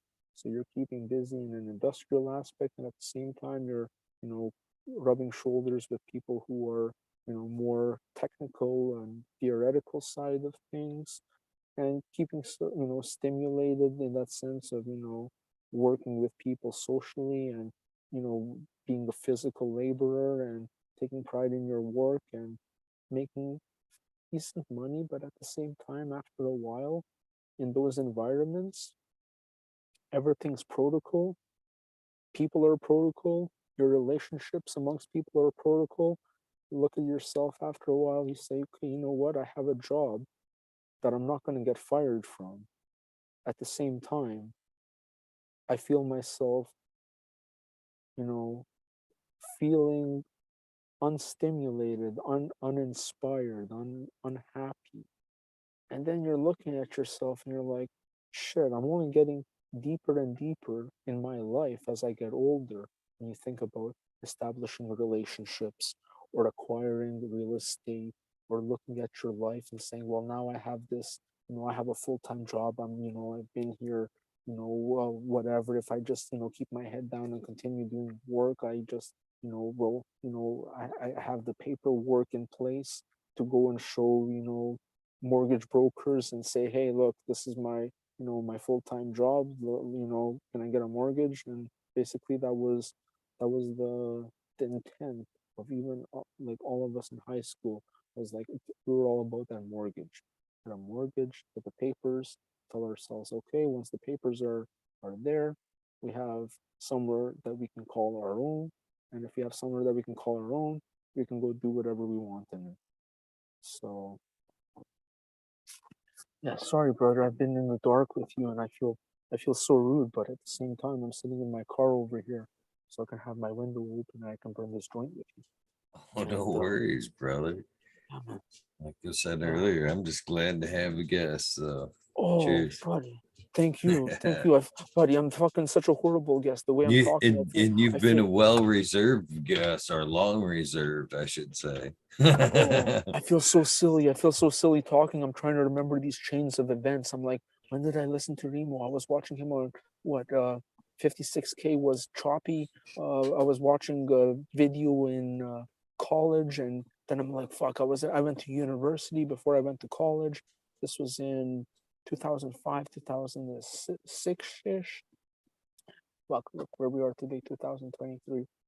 So I'm just trying to recall all these like little moments that I gave no thought to the entire time that I've been, growing up, and at those times that, the moments that we're trying to recall, like that come up to growing, from my perspective, my story, bro, so embarrassing compared to other people who have, blown things up, balls to the wall from, getting into it early, or doing things right away with whoever or by themselves or whatever. So my story, it's not like I fucking feel so silly about it. I feel like I'm just another schmo out here who, liked getting into weed when I was in high school, and other people were into it, and then I eventually, was scared of it at first, and I said to myself, fuck, I'm not seeing any harmful effects play out in front of me. I did see the harmful effects when my friends started,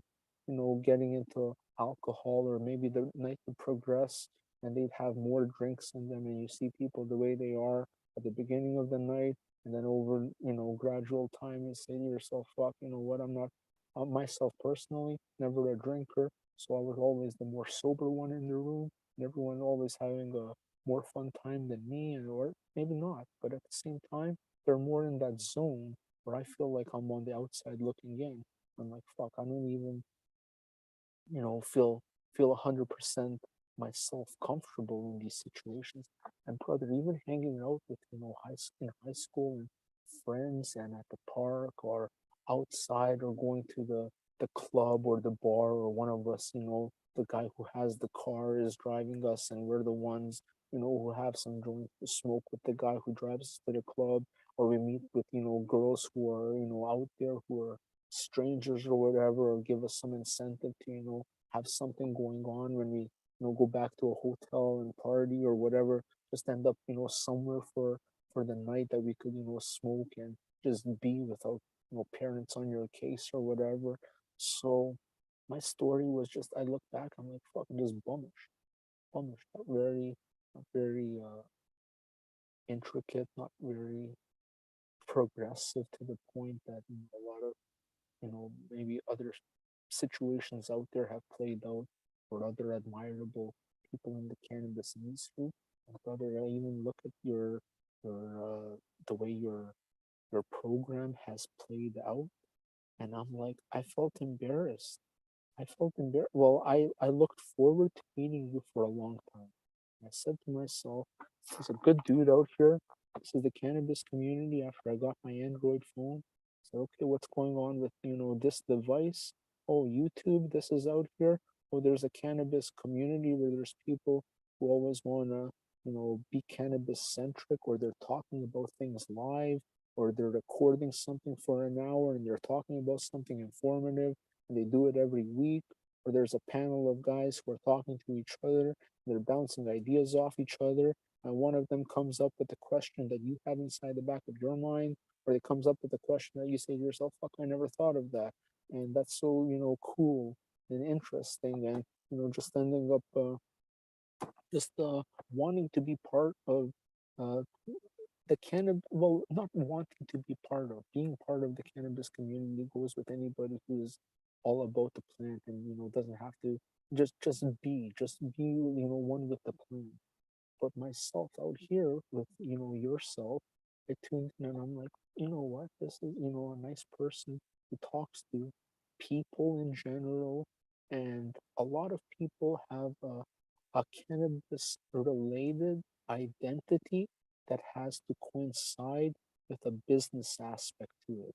And whether people are breeding, or they have a company that processes something, or does some type of just even, brother, you meet so many people who have like their own edible company, or their own just some type of setup, that there's something that creates a return for them.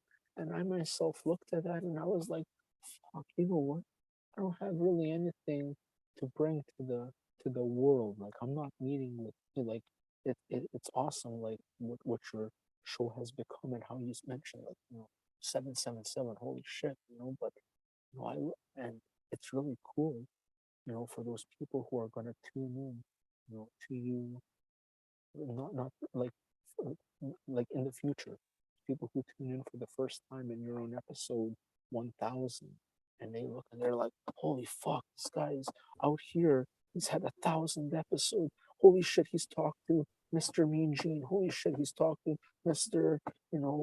All these dudes out here who you look at, and from somebody who tries to learn stuff, there's that that that fucking celebrity aspect to the cannabis, the people out there. And I say, shit, you know what? I didn't, I'm not gonna go on to Eagle show, and I don't have anything to bring to the people of the world. I don't have a way to say it, and it's not like I'm here and saying, well, hi everybody, my name is so and so. This is the name of my company. This is what we do. This is our mission plan. This is our where we stand with our product and our values and whatever. And this is how we do business. And if you want to get in touch with us, check out our this and that website, or check out our whatever. And I said, fuck, there's so many cool people out here, because I looked at a lot of your interviews. I'm like, wow, there's so many admirable, really cool people who are very smart and very keen on, you know, having an idea, and, you know, creating something out of, their idea, and rolling forward with it, and it's snowballing into something that ends up, feeding their families. And I looked at myself and I was like, fuck, I'm just another schmo out here who, smoked weed with my friends in high school and just liked it, and always daydreamed about growing, and daydreamed much longer than they actually did grow. And here I am today, brother, after I was in the middle of my job that I held for 8 years. My old man started to get sick, and my old man, he ended up in a situation that he got hurt when I was in grade 5 at his job. So it never occurred to me, because, like, well, the way things played out, like, when a person gets hurt, and they go back to work, you know, workman's compensation, all kinds of weird shit out there, and modified duties, and all the legal jargon that goes with, the workplace, and, being an employee of a company, and being a worker, and just a worker. So my old man, he ended up getting hurt when I was in grade 5, and it was he had a serious accident. But the way he recovered, from my perspective, so he ended up fucking up his knee.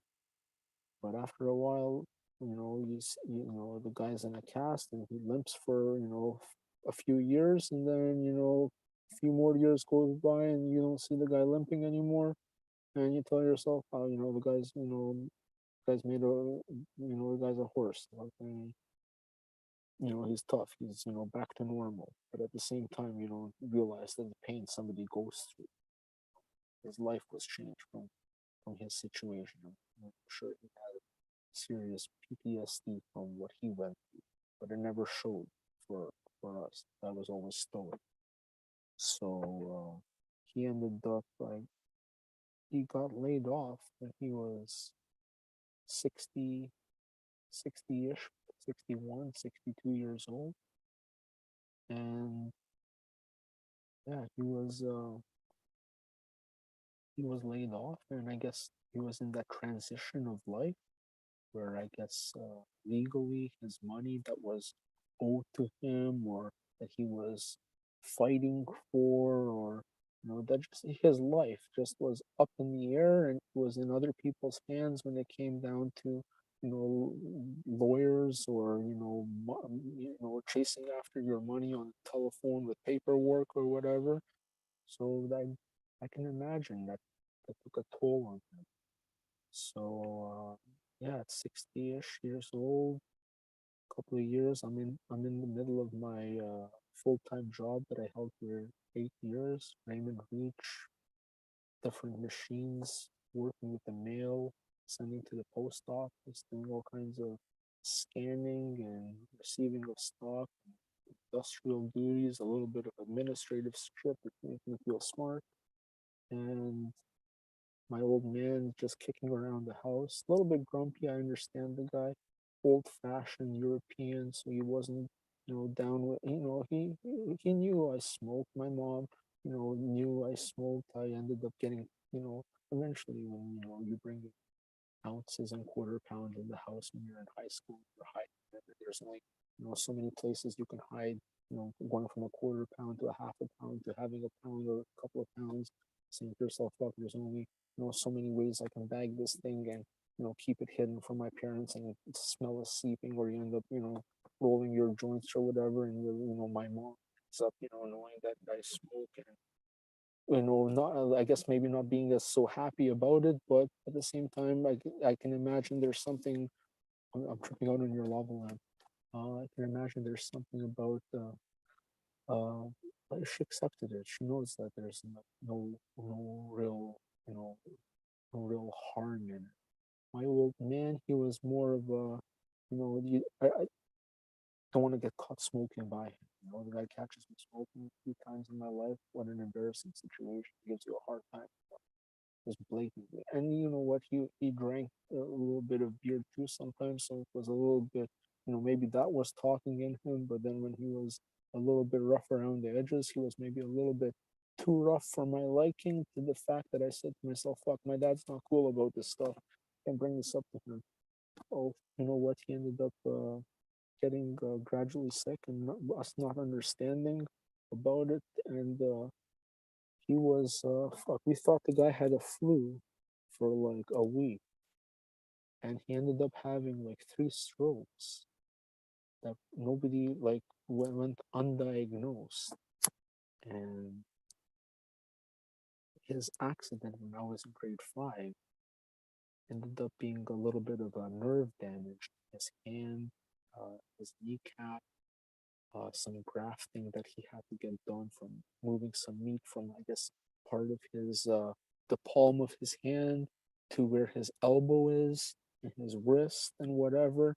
So he ended up going through a different variety of surgeries and just having, I guess, just life taking its toll on him.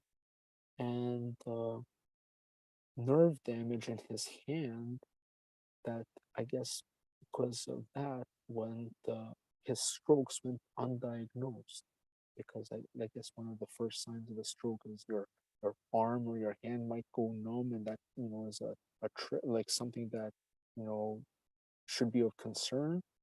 But then meanwhile, his hand or his arm going numb was chalked up to not even being noticed or looked at as a result of his skin grafting or nerve damage that he endured years ago.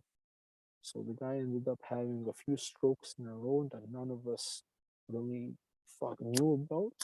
And uh him being stoic, it was hard to get a straight answer. No, don't even ask the guy. The guy was just he was the man of the house. You don't ask the guy. questions. He tells you what to do. You know, bullshit with him. So he was always tough with me like that. And he was not cool about weed. It was something that he never partook in. The guy, with his vices were things that didn't appeal to me. Smoking cigarettes and drinking beers. And even my mom would say, "Fuck, you know what? He wasn't like that when we were younger. He was, you know, the not me type. Not I'm not gonna drink. Rest in peace, the guy. He passed away a few years ago, 2017. So he passed away 2017, 10 days before his birthday. But he ended up passing away from a combination of colon cancer and pancreatic cancer. Even that stuff, you can't get a straight answer from the doctors because you look at it, the guy goes in, whatever, he went for one session of chemotherapy, and before the second session, it was the the timing between the two sessions was like what 10 days or so, and then just over a week. So he went in for his first time, and it took its toll on him. I could see that he was tired from it, and but he was optimistic. Was cool. Fucking my old man. He was cool to a certain degree. Not not to the not to the degree that I wish he was cool compared to some other. Not even. I can't even imagine a specific parent of a specific person. But there's he wasn't as cool with cannabis as I wanted, as I wished he was.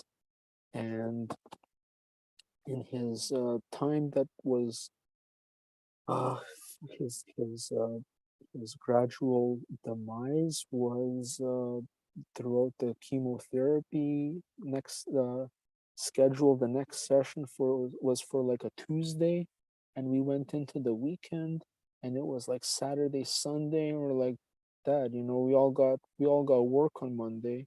If you need to go to the washroom or you need to do something, his knee that he ended up getting his kneecap replaced with like cartilage or whatever the proper term is called.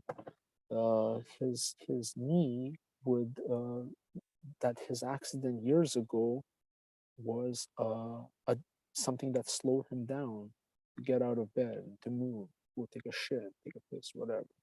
So, and as that got worse, and arthritis and osteoporosis or whatever sets in, and you have those broken bones and those injuries that heal over time but don't heal 100% to whatever, and you're left suffering years later.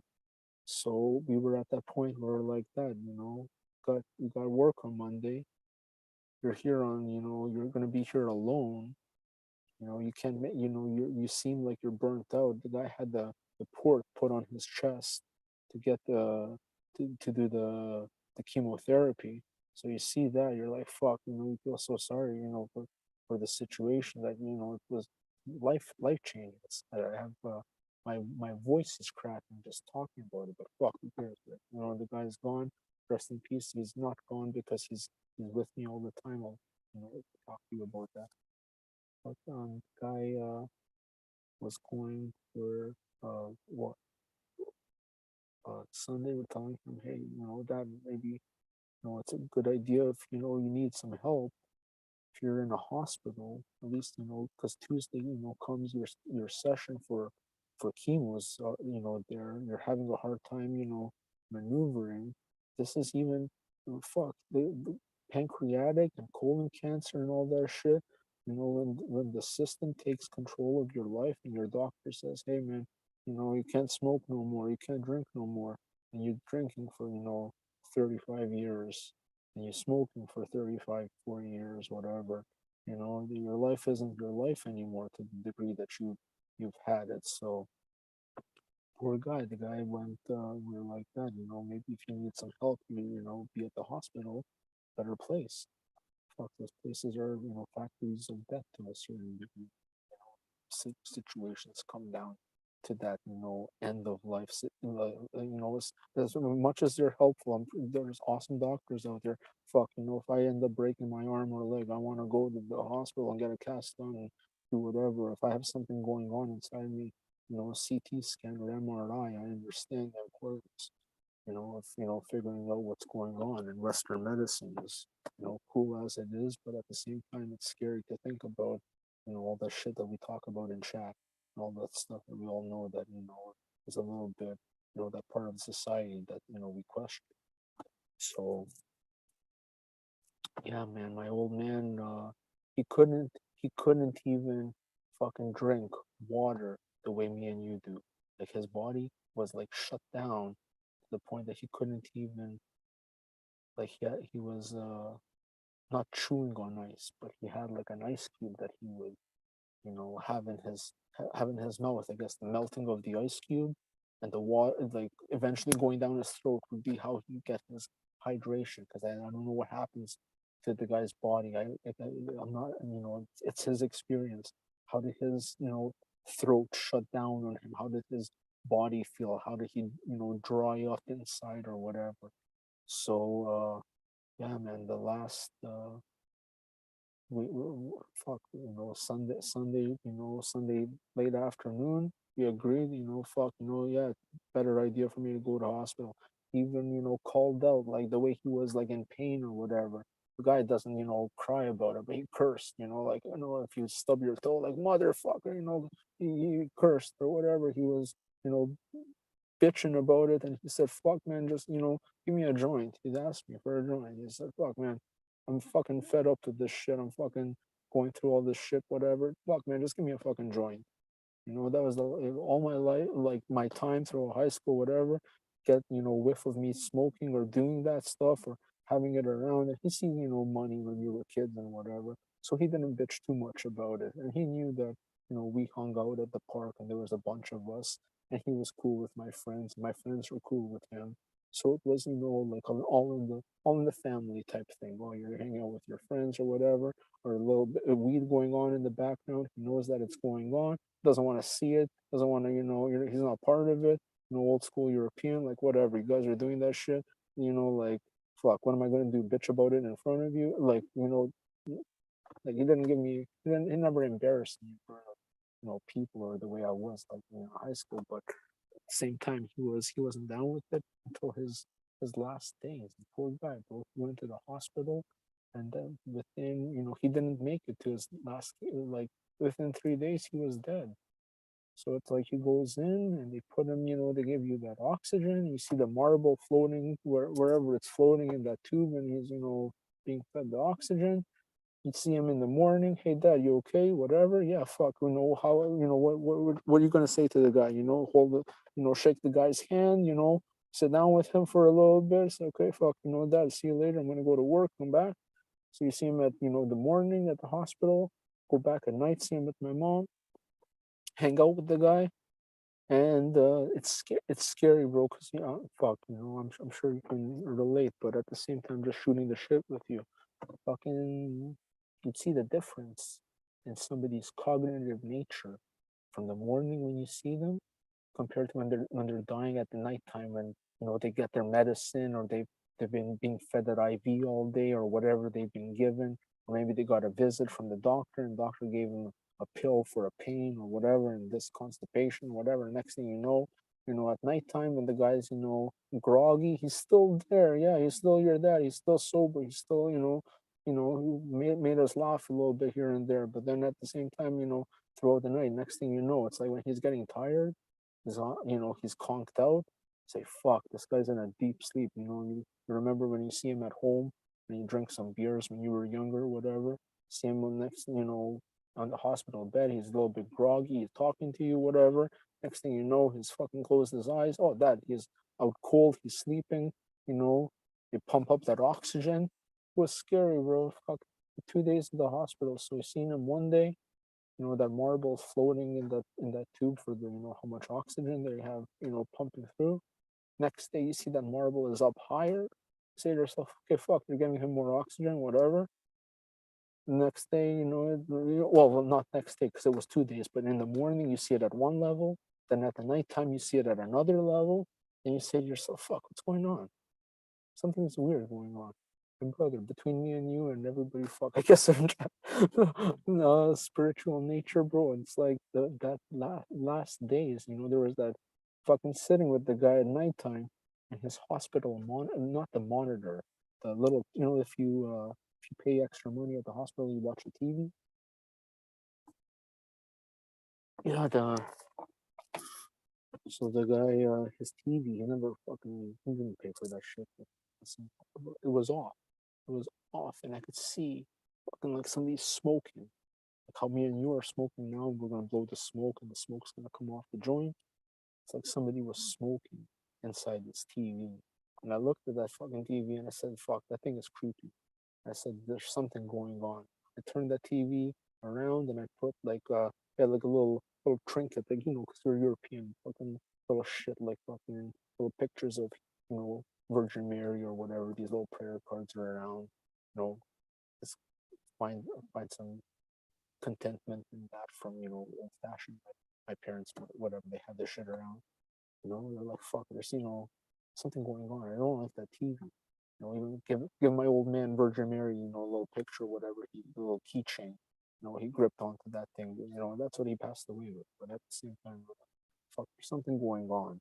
When you see that marble, different levels throughout the day, and you see the smoke on the television, you're just like, fuck, there's something weird. So I remember going to see my dad in the morning on Tuesday, and yeah, I visited him. He seems fine, Fuck, bro. Tried to say something to me. The guy was saying something to me. It's like this is we were like, fuck, this is live on YouTube, but fuck, I don't give a shit. I was trying to say something to me, and I didn't understand what he was saying, and I couldn't comprehend. He was like, his throat was dry, couldn't say it. Like trying to, get that shit out. And I fucking feel like a schmuck, bro, because I was like trying to understand. I was like, fuck, I don't know what the guy's saying. And I just like, just gripped him, like, shake hands, whatever.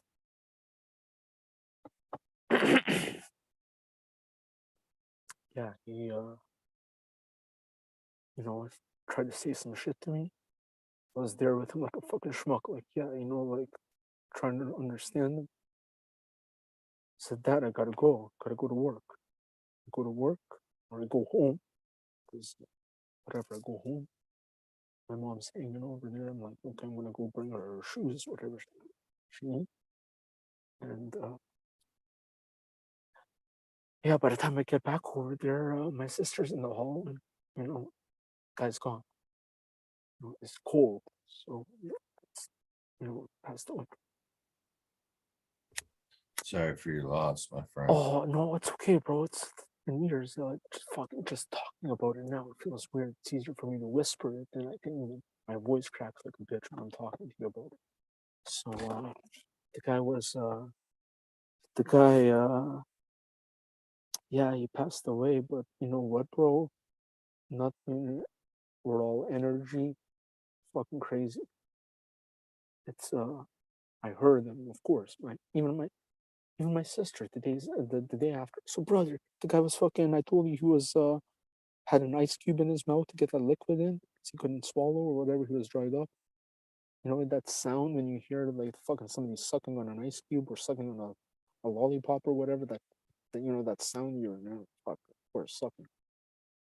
Hear that shit going on in the house. You hear that, the day of, you hear that sound. You'd be like, what the fuck, I hear that sound. I know it's him. Even my sister was like, yeah, I hear him in the hall. I hear him walking, that creaking, the way his footsteps were, because he had that little bit of a difference in his walk because of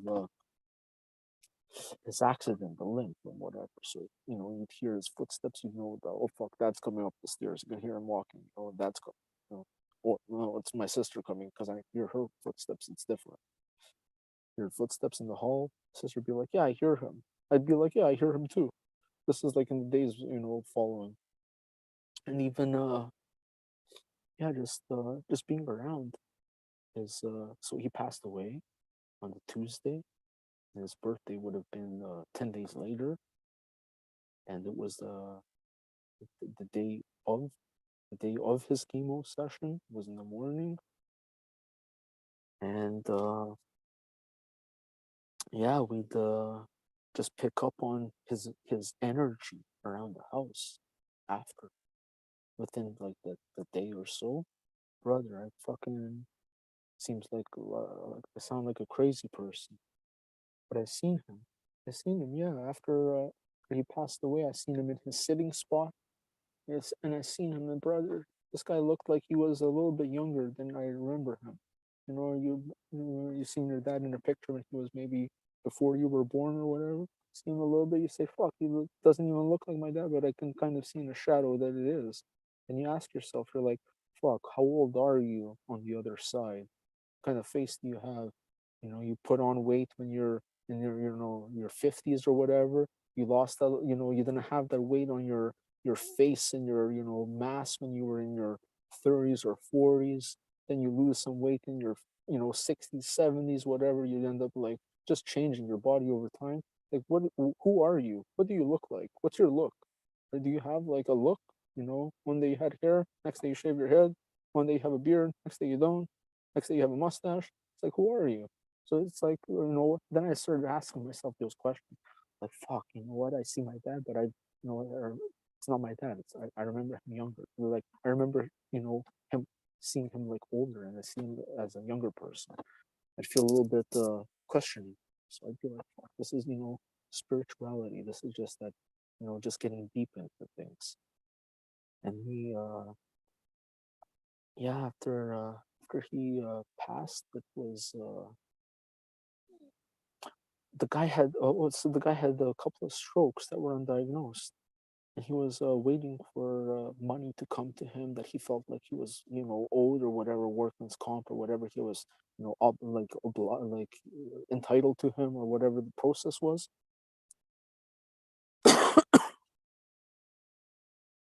Just got some butter. Excuse me, bro. That's a Sorry about that. crazy question to ponder on. I just want to throw that Oh, in there. oh yeah, bro. Yeah. I was just I mean, spiritual. seriously, I mean, are you like you're Excuse me. past this life in what phase? I mean, are Yeah, you past life you yeah. and yeah, that's a mind Crazy, bender right there. crazy. That's a good like a mushy ponder right there, to be honest with you. Yeah, you're right. You're right. You're right. And you know what, bro? Mushrooms is such an awesome thing, but at the same time, that mushrooms have helped me since he passed, really kind of regroup myself. So that's even like going into a lot of different things that I want to talk to you about or I have to talk, like I to share with you. So my old man, he had those strokes, and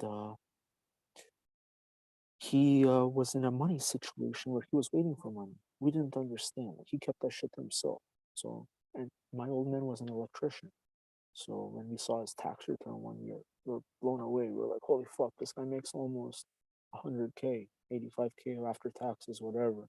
That was fucking, it was like, oh, no wonder, mom didn't have to work when we were kids. Mom stayed at home. This house was, here we're like, we never thought anything of it. Old man goes to work, he's gone at 5, 6 in the morning, comes home at 4, 5 in the afternoon, drink his beers, we leave him alone. You're like, fuck, that works all day. Comes home with every day bags of groceries. Calls every day from a payphone back in the day. Every day call my mom 4 o'clock. Hey, what do you guys need? My mom give him the grocery list over the phone. Yeah, we need fucking milk and eggs and this and that and this. And be like, okay, done.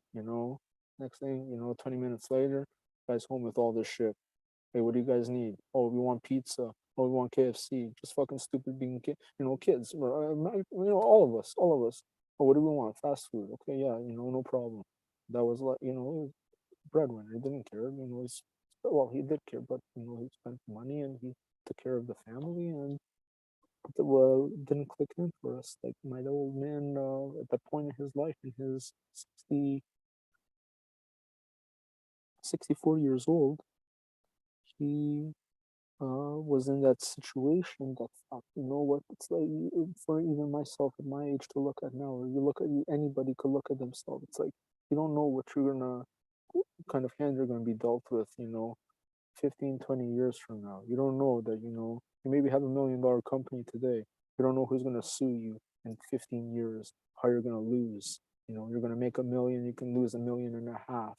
And just you don't know. So dynamics of life, this guy, had this situation that he had we look back, we're like, there was a it's a weird thing to look back on. So the guy was, I guess, a line of credit. He had to, ride out some, way to, have some type of income coming in when he didn't have anything going on, or when it was, the wells, running dry, or how he's, looking at, his life like, okay, the lawyer's gonna, get things worked out within the next 6 to 8 months or whatever. You just gotta ride it out, and then everything's gonna, get back into, the swing of things or whatever. Or my pension's gonna kick in. I'm gonna turn 65. I'm gonna, be able to, at least see some type of, something coming in for, just, to live. But he didn't see 65. So at the end of the day, we ended up figuring out that he was very stoic. He was, riding out a line of credit. There was people out there who, could have, and the guy had 3 strokes. So it's like it could have easily been his mind wasn't working anymore. He could end up signing papers that end up putting some money in his pocket and, signing away the house. And yeah, that now, and we ended up after the guy passed looking at 74 odd $1,000, and something that we have to chip away at. The bank sends you that letter, says, yeah, to the estate of so and so, here you go, here's a bill, 70K, come up with it. You say to yourself, fuck, what did I do to deserve this shit? Say, fuck, this is life, this is, and, this is situations that play out, this is, the way it goes. So it's been a few years since, just under 6 years, and that's guy. The guy didn't sign away his house. My mom did see the value of, hey, you know what, cannabis has been part of your life, your entire high school. You did see the way that things played out amongst your friends and this and that, and yeah, it didn't turn into, you guys turned into a great group of people who ended up opening up an awesome company that was super successful and progressed over time to turn into something feasible for a bunch of people. There's awesome dudes out there that did. I see, shout shout out Bubble Man, and I see those people who he interviews, and those people from the extract industry, and it's excuse me, it's really cool to see all that stuff. It didn't pan out for us, for from my local, my my my my my my I guess the lifestyle that I lived throughout my high school years, and how life turned into me trying to chase after an education and see a certificate or a diploma and see some type of career out of that. So I could say to my parents, hey, look, you guys wanted me to go to school. I went to school, I got those grades, I passed, I got that diploma, I got that certificate, I didn't drop out of high school. There's another paper that I ended up getting a career out of it, and now I have a job that pays the bills. I'm not going to get fired because it's my profession, and as long as I be a proper human person, be a proper person, and human resources isn't on my case for whatever weirdo shit that some people end up in for whatever situations. You could have a career and a life, and I didn't find myself fitting in like that because I was always a little bit against the grain. I was always a little bit, not shisty. I'm not, I wasn't shisty enough for those, situations that played out for those type of people that, are or were, but it was myself. I wasn't, just, I guess, clever enough or part of, a situation that, oh fuck, I'm jumbling up my thoughts and my words. This is gonna play out so silly the way it's recorded on YouTube. So I'm sorry I just ended up looking up my train of thought. Yeah, my old man passed away. He left us a house that we had this, a bill in front of us to come up with, and here it's been almost 6 years later that we're not looking at that bill anymore, and the house is, I'm parked in front of it right now, and my mom's been cool, or she was like, fuck, you know what, you do whatever you need to do in here to, save money, and, just, you don't see any harm in the plan. So my old man's not around anymore, giving me the hard time. My mom's been cool with it ever since, basically knowing that I was in high school involved in it, and kind of just, you know, clenching her teeth and accepting it and seeing that it's no big deal.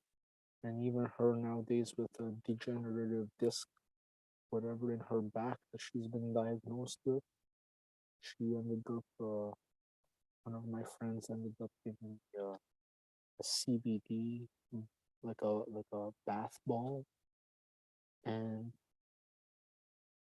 she's like she like she experienced it and hasn't really told me anything about that it really helped her or it didn't. But at the same time, even myself looking at my life and saying, fuck, you know what, my old man passed away from from from pancreatic colon cancer. Maybe this is my fate is written by like so many other men where this is hereditary and it ends up being something along the lines of, yeah, it runs in the family, and it's maybe my fate or destiny is written in it. And I said to myself, fuck, as a fan, as a lover of cannabis, and understanding it nowadays from a perspective that's so much deeper than I understood it from 1999-ish. What an awesome, beautiful plant in so many different spiritual ways, and just holistic ways that I say to myself, fuck, you know what? I'm not utilizing this plant for what it's truly meant to be. I'm not utilizing its its beneficial properties when I think about the way I'm consuming, the way I'm consuming. How you asked me earlier, are you a medical user? Are you a recreational? I'm like, fuck, you know what? When I think about it, I smoke cannabis because it really makes me feel a sense of patience with society. It makes me feel a sense of patience when I'm driving in traffic. It makes me feel a sense of patience when I consume it and I leave the house and I go to the store and I'm standing in line and I'm waiting for, society's dynamics to play out in front of me. It makes me feel good when I'm, listening to my headphones and I have all kinds of work to do throughout my day job once upon a time. And I'm looking at it and saying, wow, you know what? This is so, just you get into the zone. You smoke some cannabis that drives with you for the daytime and you're working and listening to music. Next thing you know, you're looking at all your tasks in a dynamic way where you're just like in the flow of things, and you're like, fuck, you know what? That cannabis that really made things feel good. Well, looking at the cannabis, brother, I'd be listening to music and I say to myself, fuck, I don't even hear any lyrics. Or you end up, because of Android, I ended up getting those new radio apps or whatever on my this is my second phone right now. My first phone, getting those radio apps and saying to myself, okay, what kind of stations do I want to listen to? There's so many varieties out here. What do I want? Oh, reggae? Yeah, I want all these reggae stations. Oh yeah, I want all these classic rock stations. Oh yeah, I don't mind some of this alternative stuff. Oh, there's a what's it called, like relaxation music or some type of whatever. Let's see that too. And then I'd end up on a station where I'd be like, fuck, you know what? I haven't heard any lyrics for the past 20 minutes. It's been dub. And I didn't know what dub was, but then it's like, you know what, 15 minutes into it, you're like, oh what? I don't mind, just listening to this for the rest of my shift. And you're like, oh, you know what? That was probably the cannabis talking too, because when I'm on my more sober moment. Maybe I'm not into the sound the way that I'm feeling it right now. Or, you turn on the radio the next day and you're like, okay, fuck, I want to listen to something else because I'm not feeling what I was, listening to. And you're like, maybe it was the cannabis that, helped me with enjoying that music in a different way, or helped me put me in my groove to, do these tasks that I looked at differently. And the day that you go to work and you're like, fuck, I didn't have time to roll a joint. And, you get there and you're like, okay, I have to do all this shit. And your mind's not in the same place as you would when you smoke cannabis or whatever. You're like, fuck, you know what? I'm not really feeling painting this apartment at this moment the way I, do at another time. Or fuck, we gotta spray oil in these cabinets and we don't have a joint. Fuck, this sucks. Let's get out of here. Let's come back tomorrow. Let's come back tomorrow when we have a joint. Yeah, bro, doing just looking at life like that and saying, hey, you know what? It helps me when brother, me backtracking and jumping all around with conversation because I'm meeting you and this is the time that we're talking. I'm so sorry for people in chat, bro. I feel sorry for you guys, whoever's out They're there and loving it. sticking through. Oh, I know, fucking guys.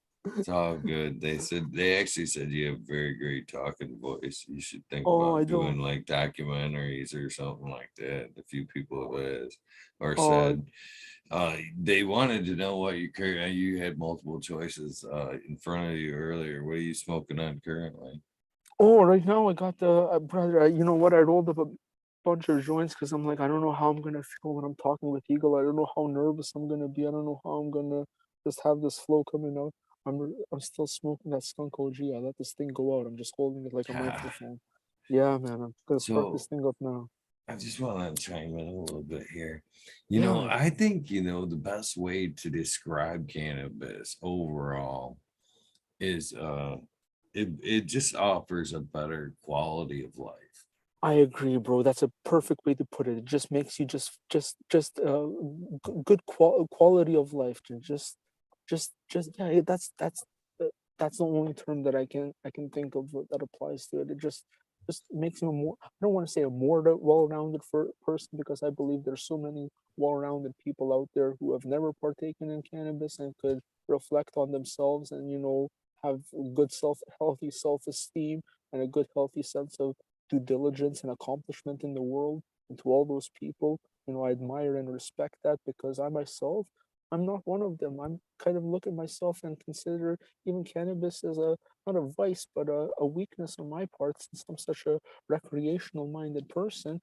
It's like, well, if, it would be another thing if it really helped open up my appetite and it was so vital to maybe helping with the alleviate the number of seizures a person experiences or whatever the situation is like.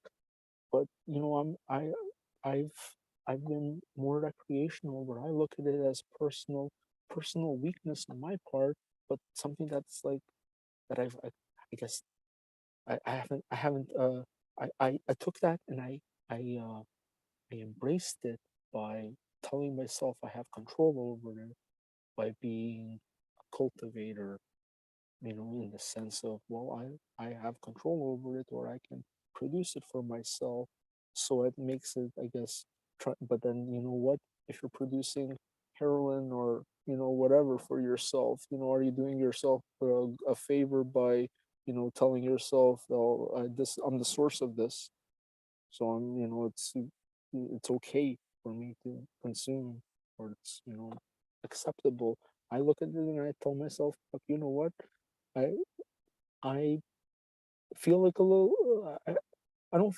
I don't want to say I feel weak, but my mechanic, he's not down with it. I've asked him, hey, offer him some bud. He looks at me like, no, man, I'm not. That shit slows you down.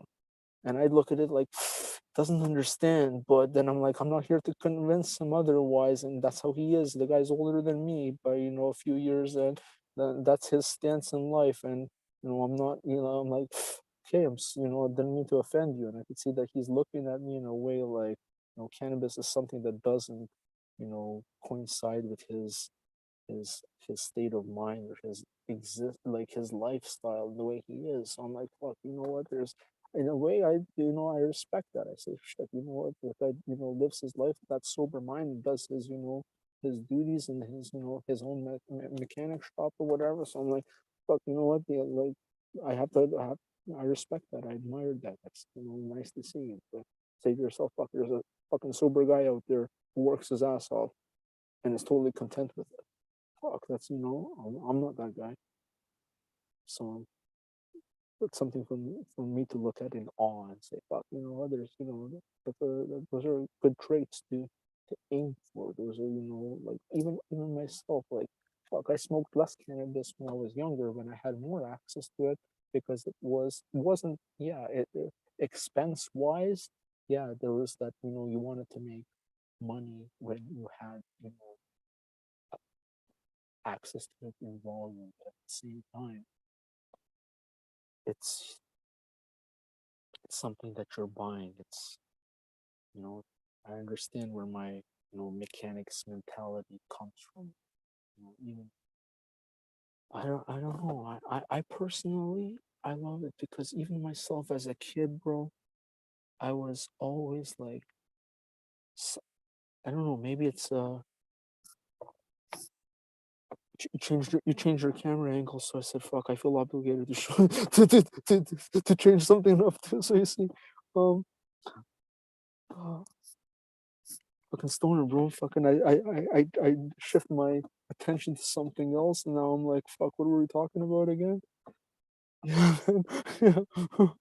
Um, Sorry about that, brother. no, no, no, man. No, why? Why? I'm sorry, bro. I wish I could rewind and check on myself and say, fuck, what was I saying a second ago? So I can go back and say, okay, this is what I have to continue saying.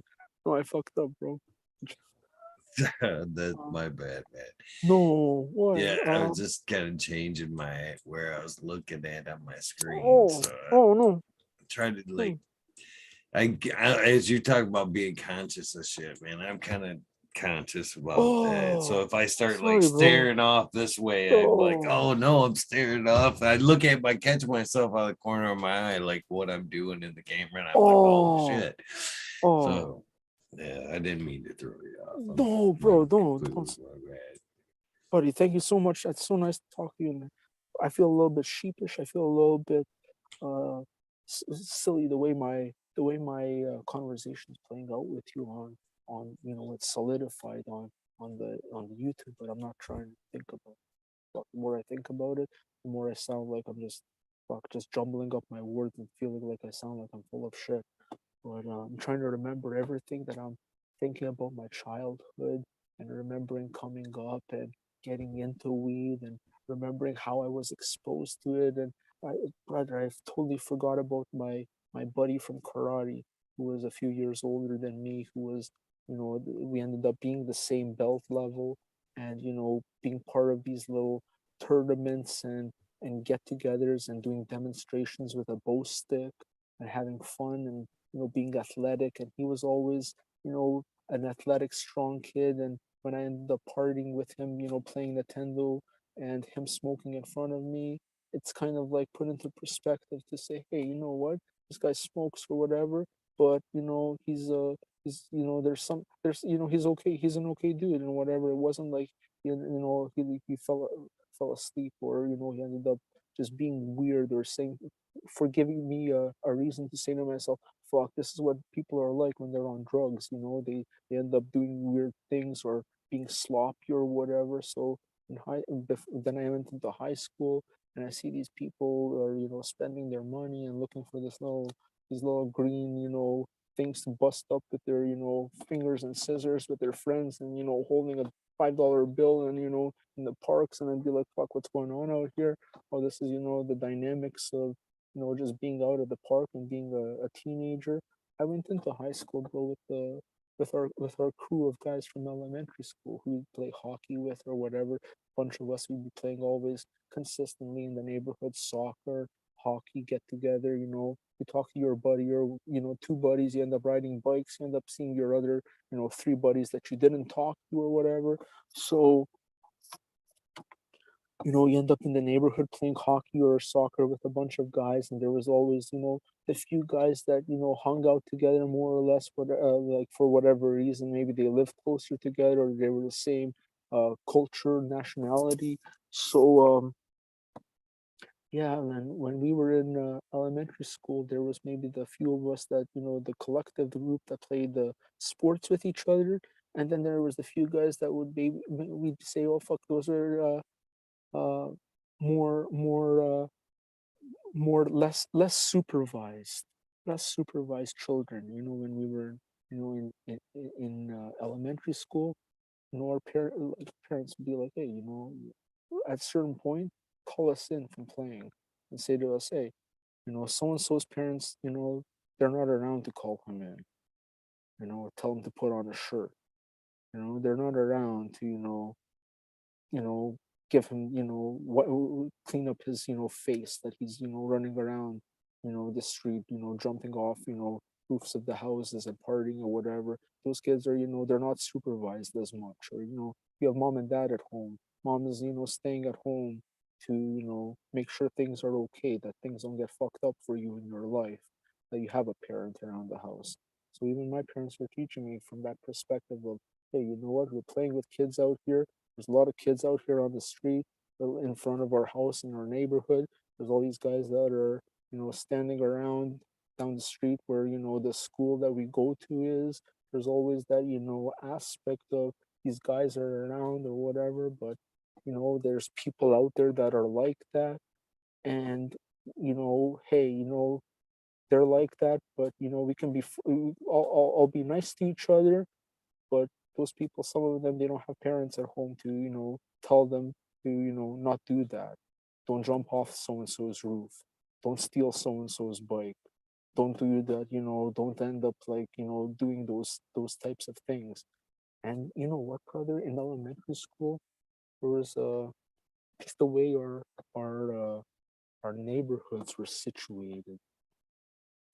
There was a lot of forest area and a lot of different places to smoke, a lot of different places for people hiding, whatever. And when we were in elementary school, all of us, all of us guys, in the same class or whatever, same grade, end up in the same classes for gym class, for music class, for English or math or French class or whatever. And the the the the the ones who were more curious and didn't have as much supervision, they found a pack of zigzags, and we were like, we didn't understand that shit. And the pack of zigzags was like, oh, the so and so found a pack of zigzags, or we didn't even know. We were like, oh, those are whatever those older dudes use when they're getting together and they're smoking or doing whatever, they're hanging out. This is what people are smoking. Like, oh, we didn't understand smoking as element. And me and my kind of our group of friends were like 10 or 15 of us or so, more playing sports, more about 5 or 6 of us versus another 5 or 6 of us playing hockey or soccer or whatever. And there was a few people that were a little bit less supervised, that were more like, have a more troublesome reputation. The teachers, those are those troublemaker kids or whatever. But we all got together as, our grade. We were all, we all got along with each other more or less. We weren't like, the troublemaker kids were, bullying the other kids. There wasn't those kids who were giving wedgies and, being mean to others. We were all more or less kind of cool with each other, even playing red ass and throwing the ball against the wall, and, not whipping it at each other, like like there was that, on the street, or even like as youngsters and elementary school kids, there was never that, like underlying sense of danger, like death around the corner or possibility. I feel so sorry for some people who are in different cities and different parts of the world, but for us it was a little bit, then like in retrospect, in hindsight, you look back, you're like, fuck, those could have been some sticky situations. Or if those things played out nowadays, or the way things are, when you see the way people carry themselves in society, like, fuck, you know what, nowadays people are, more access to a weapon, or quicker to use it, or less to think about, repercussions or whatever. But at the same time, that's always been the ways of the world. Every generation that say, oh, the young people, they don't respect nothing. But at the same time, that's every generation that can go back and back and back and say the young people don't respect nothing. And it's like, where do we, say that the old school begins? Because then it's always, you know, it's a weird thing. So elementary school, the more less supervised kids, they find the zigzags, and they were the ones who were like, fuck, looking for what they could put in it. And there was a bunch of us who were playing hockey and soccer and whatever, and we were like, more into, reading the newspaper for the hockey stats and whatever, and being into video games, and just Sega Genesis when it was, then, or just playing just video game sports with each other, at each other's house, watching the WWF, WrestleMania, shit like that. Just kind of just having innocentish fun, where some people were more like, even older brothers or sisters that they had probably already smoked, or they already knew about it, or they were, one of those, comes from those households where, older siblings or whatever are, partaking, and they understand, hey, so and so my brother smokes weed, or my dad or my uncles, they smoke weed or whatever. It's not that big of a deal, or we know how they feel, or they get hungry, or they get, laughy, or they end up, whatever. So yeah, in elementary school, these kids who found the zigzags, they were more keen on figuring out what to stuff into the zigzag. And there was a few of us that were like, fuck, we kind of know what, that's about, but we're not really looking to, figure out what it tastes like and what it does to you. And then we went into high school, and even my group of buddies, even we were in elementary school, a little bit jostle each other, a little bit tease each other. At the same time, after a while, you just you're transitioning. So you're grade 8, grade 9, you're, even grade 8, grade 7, school dance, you're getting into girls, whatever, grade 6, grade, 5, grade 6, you're, becoming a teenager, puberty and adolescence and whatever.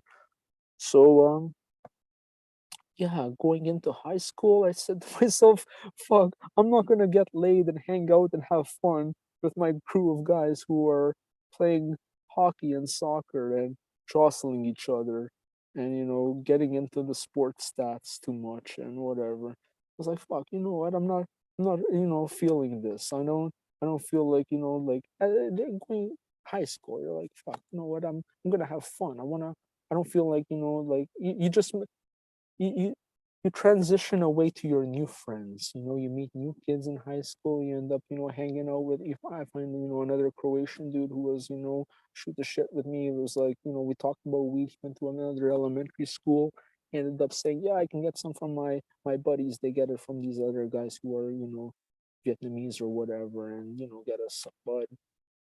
And it was a little bit bushy, and we didn't know anything about it, and it was kind of cheap, but it did do its little bit of a job. Because think about it, it's like, even smoking bush weed for the first time, so many stories, people about, you get high, or you smoke enough Mexican brick weed, you're gonna, feel a feeling in the back of your head, or you're gonna get the munchies, you're gonna have the effects of cannabis kick in, whether it was top notch or whatever. It's your first time as a kid. If you some people, it hits them, some people it doesn't. Me, I remember my first time, I was just like, they were passing it around, like, fuck, you don't smoke any joints, you have, you come out with it, you pitch into the joint or whatever, you don't really toke here. I'd take a few tokes, I'd be like, okay, whatever. I'd be even in my own head, I'd be a little bit scared to partake in it. And even myself, bro, as a personality, when I was partying with my friends in high school who were more action wise, who made me, who I ended up getting along with and hanging out with more, and having a, fun with, and going to clubs and bars and just getting together and us driving in cars and each other around and sitting in cars and watching, DVDs on little portable DVD players, hanging out park, smoking, just, killing the time, just waiting for, phones to ring and action to come around and all that stuff. So it was, that was my high school transition away from my elementary school friends who were kind of a little bit getting getting boring in the sense that you're like, fuck, you know what, I'm not, feeling that sense of camaraderie and that satisfaction. And we were all, we went to the same elementary school, we were all kind of stuck with each other.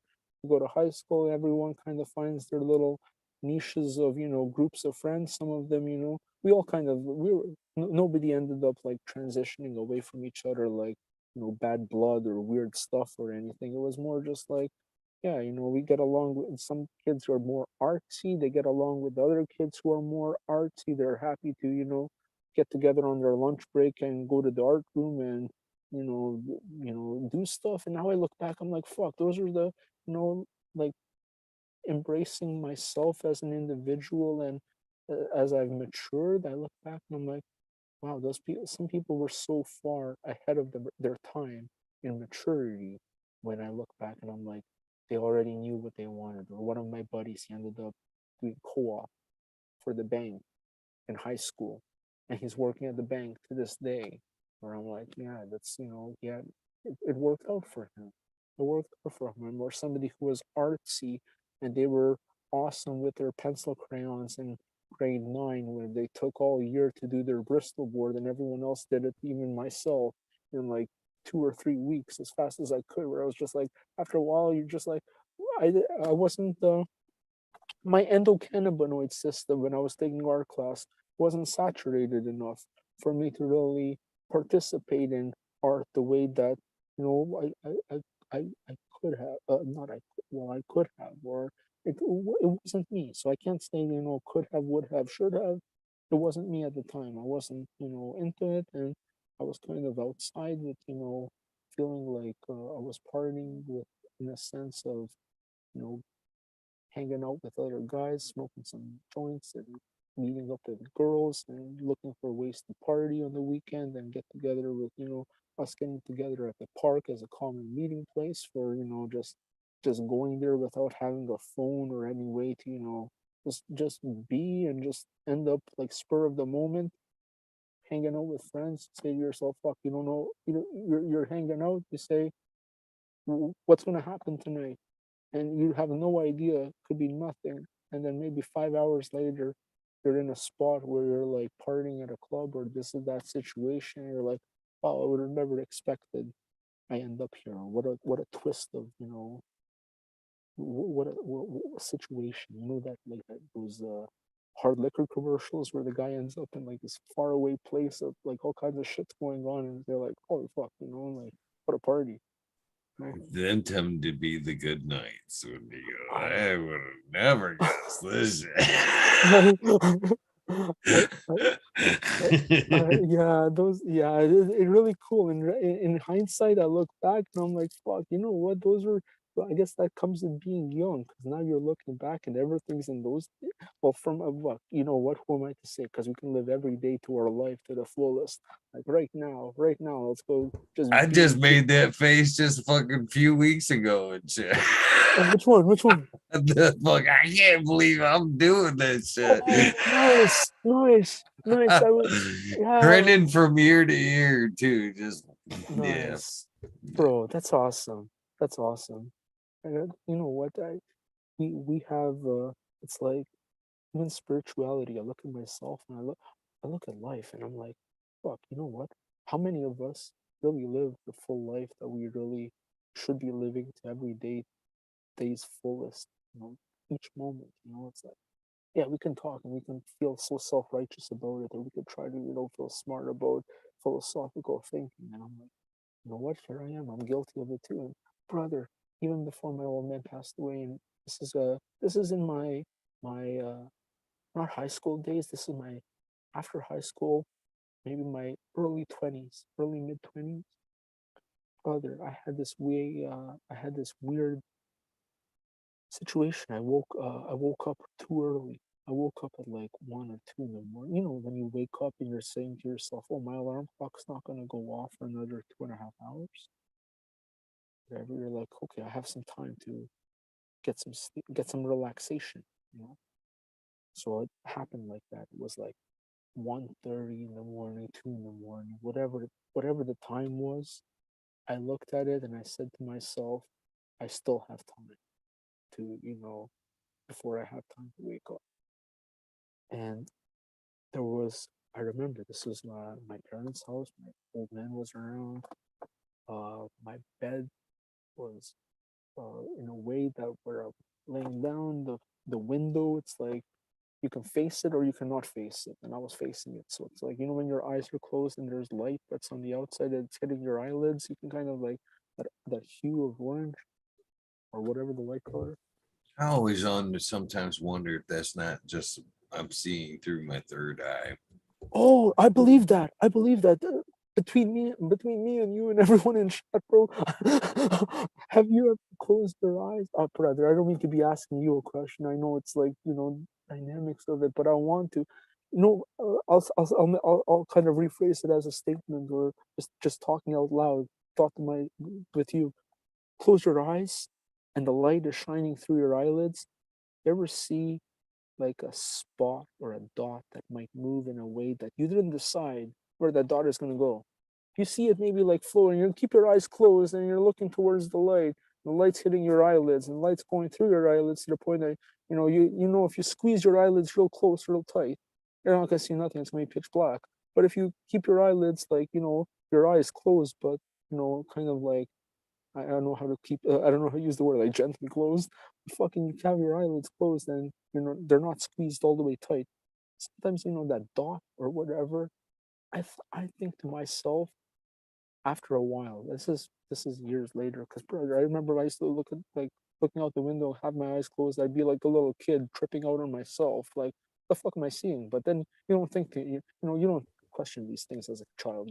Your child mentality. It's like you're kind of already under the influence of some So type of as I want to ask you this because you've yeah. asked some good pondering questions.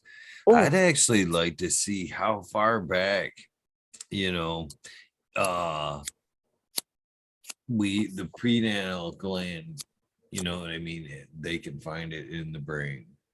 Because I'm curious to see, if that wasn't initially our way of getting around, and as we evolved, you know what I mean, we evolved eyes to be able to adapt a little bit better to what we were thrown into, perhaps, or you know what I'm saying. you know what, bro? I think about the spot, and I always ask myself as I've gotten older, maybe when and I'm not looking for it now, and I'm not looking for my, like, I watched too many YouTube videos to really question myself and my spirituality and my faith in whatever and what's going on in the universe. And even today, I'm looking at this video, and they're talking about the molecules of an atom, and the further and further you zoom in on it, there's nothing there to see. And you're like, solid, liquid, and gas. The more you zoom in on it, there's nothing there. And none of us are here, but we're all here because you know what? To have that mentality, some people, I believe, I'm like, you know what? Maybe there's people who have that deep spiritual sense of knowing, but then it plays out in their head, like maybe schizophrenia or whatever, where it's like, they know, but then they don't utilize, or they can't utilize, and then it becomes something very, very strange, very strange that sorry, I just got distracted by what's going on outside. um it's it's like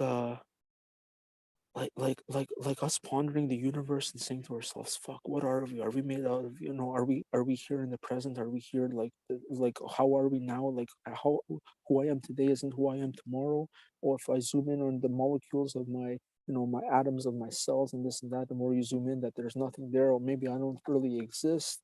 And then people probably take their fate in their own hands, and they say, they make a drastic decision that maybe alters their life or maybe changes their life for the worse, or they make that that they pull the you know they pull the plug on their life in that sense, or maybe they give up, or something about just life just ends up being too much to comprehend, and people just lose it. And I'm like, maybe it's like they like some people are just so like deep and brilliant with their underlying spiritual intelligence, that their intellectual, that self that applies it to the physical world didn't comprehend it in the sense that it should have. Or I don't know. I sound really silly when I'm really thinking about what I just said to you.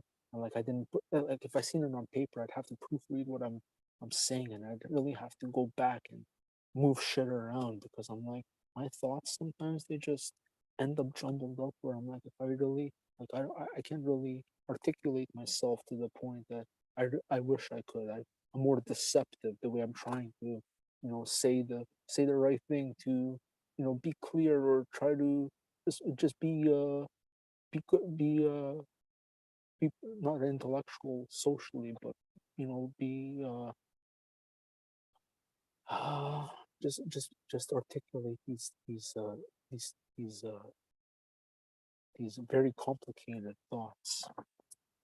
I think sometimes when you see that spot, I'd say to myself nowadays, maybe that's my those are the the the spirits of the universe, or those are things that are out there that are maybe watching over me. Maybe those are the souls or the reminiscent energies of my ancestors. Maybe it's when I'm thinking about it as a child, I'm like, nowadays as adults we can easily think negatively and say to ourselves, who's thinking badly about me in the world? And all that energy out there, it's like, well, if I put out good, that energy out there should be good towards me. And any energy that's not good, it's not deserving, it's not, gonna resonate with my inner vibe, or the way I feel. Like like like energy is such a weird thing. Like the way we're all interconnected, and spirituality runs so deep. And even these conversations, brother, I can imagine there's people out there who are so articulate in the chat room, and There's a lot. awesome people. I pick up on a lot of things, and I'm like, there's so many great personalities out there. And even So like just as yeah. far as like people that that think ill of you and stuff, are you worrying about it? I've never I may mm, even take more heat about that because I don't let that affect me. I that's I it. don't give a shit because you That's it. can't change that. No, You you can't can't. That's change crazy. that. Why waste what precious time you have trying to change that? Because to change that, you have to change you.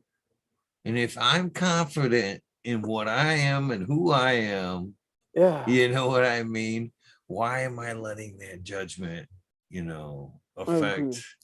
So yeah, I'm forward, oh, up and up, I guess. Yeah, forward, Yeah. up and up. Brother, I thought about it. I'm like, as a child, there's no real energy that's directed towards you that's bad. Like, if you're a kid and there's maybe some kids who are, tease you or whatever, their energy might be bad towards you as a child in a childlike sense. But at the same time, even that child, when they put it into perspective for themselves, unless they're, yeah, fuck, maybe there's people who are truly evil. And that takes us to a wormhole conversation of, innate good or innate bad. Are we really this or that, or are we like, is this learned behavior? Is this is there a certain point in time where a child who's going to be honestly answer you, say to you one day when they decide, oh well, if I tell dad that I didn't put my hand in the cookie jar, will he believe me? Where's that first time that a child lies or steals or whatever? Is that innate good or innate bad?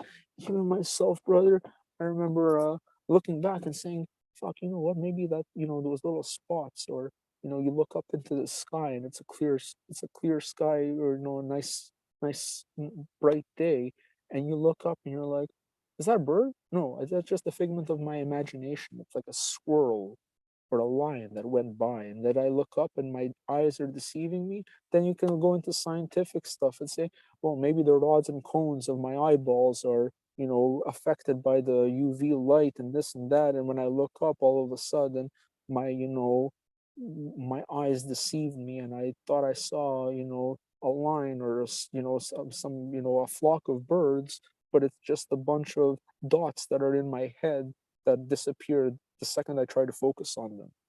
And then I got a little bit, into myself, and I'm like, fuck, you know what? Maybe I'll look up and you see you pick up on the energy of, the universe, and this is all just amongst us. And close your eyes and you see those dots that might move around when you're, facing a, bright sunny window, and your eyes are closed, and you're like, did I just see, there's nothing flying in my head. Maybe it was, like you go on with your life. If you go on questioning it, it can drive you crazy. And even my old man, when I would get philosophical with him, he'd go like, yeah, he understands, like, from my perspective, but he'd say to me, hey man, don't boggle your mind with, all these extreme, thoughts of the universe and what's going on, all over the world amongst, people and time and this and that. Because he's like, fuck, you're not gonna, be able to live your own life like that. And I understand where the guy's, coming from. It's like, I gotta do me. I gotta focus on myself and, this, big cruel world. And how can I focus on myself? By being a good person, by being good to others, and by being trying to be a good, spouse to another individual, try to be a good, father to a child, try to be a good friend to, people in the world. At the same time, you gotta look at the world and say, fuck, how much, can you give and take. Well, your life is crazy like that. But brother, I fucking just getting into spirituality. I was sleeping. I woke up too early, was whatever in the morning. Said, fuck, I'm just gonna lay down a little bit. I had this is prior, so I think, yeah, I took mushrooms uh twice in high school. Uh, and just to go, like, jump around in this conversation. So when I had this dream, I was in my early mid 20s, and maybe I did mushrooms when we were in, like, grade 11, grade 12, grade 11 Halloween. Did a gram of mushrooms, not even a full gram. See, I was a coward. I didn't fucking want to take all of it. I took a little bit of it, maybe just under a gram, the cap and a little bit of stem that I did. I told myself, up, you know what, I don't know what I'm getting myself into. So the fucking mushroom trip the first one that I had, it was very, very subtle, very subtle. We went to a pool hall, and somebody broke the rack of the pool balls, and everywhere the pool balls, when the triangle got broken up, I saw like a trail of where the balls were gonna go and where they went. And it's like I kind of like visualized that in my head, which clicked in for me, later on, that I'm like, that was the mushroom trip. That was kind of cool. I saw the path that the balls would take on the pool table. And I did mushrooms at one time in high school. The second time I did it, we went on a camping trip. This was when I was in my early 20s. But this dream that I had was maybe a few years after my second time ever doing mushrooms. And the second time I did mushrooms on a camping trip was it was a gram of B plus, and it was an eye-opening experience where I didn't know what to say. I felt just good inside my heart and my spiritual, like, well-being. And I remember, oh brother, fucking my second trip with mushrooms was the B plus, and camping. Was in my tent, and I looked up, and my buddy, who's a big boy, I'm like, what the fuck is this guy doing? And I'm like, my tent is caving in on me. And I'm saying to myself, why is my big 300-pound buddy fucking caving in my tent while I'm inside here. The guy just helped me set it up an hour ago. What the fuck is this guy doing? So I go, hey, what are you doing? What are you doing? And no answer. I unzipped the tent. I'm like, fuck, wait a second. I thought this thing is caving in on me. And it wasn't. The guy's sleeping in his lawn chair. And I was like, fuck, why did I feel like everything was coming down on me? And I was like, oh, this, that's part of this experience. And I went and I sat down in the lawn chair. I forget what time it was, maybe 1, 2 in the morning, whatever, 3 in the morning. Everyone's sleeping. And I looked up at the sky. And it's like everything just clicked. When you look up and you're like, fuck, I figured it all out. Like that formula. You're like, yeah, I understand. And brother, in your head, you're like, yeah, I get it. And you don't know what you get. And something in your head says, oh, you're not going to remember. And you say to yourself, yes, I will, because I'm looking at the formula right now. And the little voice in your head says, no, you won't. Because if you don't write it down, next thing you know, after these mushroom trips, this experience is gone, you're not going to remember. And you're telling your little voice in your head, oh, yeah? Well, I'll prove you wrong because I don't have a piece of paper right now. But you're having that self-talk. You're like, well, I'll just, remember it like this, and I'll apply this mentality, and I'm gonna remember exactly. And the little voice in your head will be like, oh yeah, whatever. And brother, next day, I didn't know what the fuck was my epiphany, where I was like, what did I? And then I'm trying to apply that thought, where I'm like, you're looking at it like an algebra formula. You're like, sine, cosine, tan, and you're looking at things in brackets. You're like, well, I know how to figure this out. And like, you look back at the sky. You're like, what the fuck did I? God, you just, like, what did I think? What happened to me, brother? We went home from that camping trip. I felt so stupid for like 2 days. I was riding my bike through a catwalk going to a store, and I felt like an idiot. And I said to myself, why the fuck do I feel so stupid?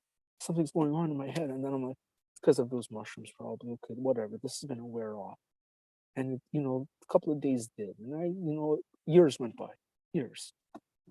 4 or 5 years, whatever. Brother, I had this dream. And I woke up too early, went back to sleep. I'm like, whatever. I have a few more hours to sleep. I had like a half, when you're not fully asleep, you're kind of resting. Your body feels like you're in that relaxed state, like that, not a hash nap or that edible nap or whatever. And it's like your body's relaxed, but your eyes are kind of like, that light is still coming in through the window. You're like, okay, fuck, it's 3 in the morning. I'm gonna be up at 5 or whatever. I don't have too long to get too cozy in this position, because you know how it feels when you have to wake up again. You're like, fuck, I'm gonna be up anyways in an hour or so. Just gonna stretch it out here. But you're sleeping. You're like in a lucid dream. So, brother, I had my first and pretty much only, well, I don't want to say only, because after my old man passed away, I asked myself, what the fuck's going on in my head in a spiritual sense. And I did have a dream about him, and I'd seen him, but I didn't see him though. When you have a dream, you're like, I want to have a dream about that person, and it happens, and you're like, didn't play out the way I thought I wanted it to. At the same time, it's weird. That's another extent of talking to you.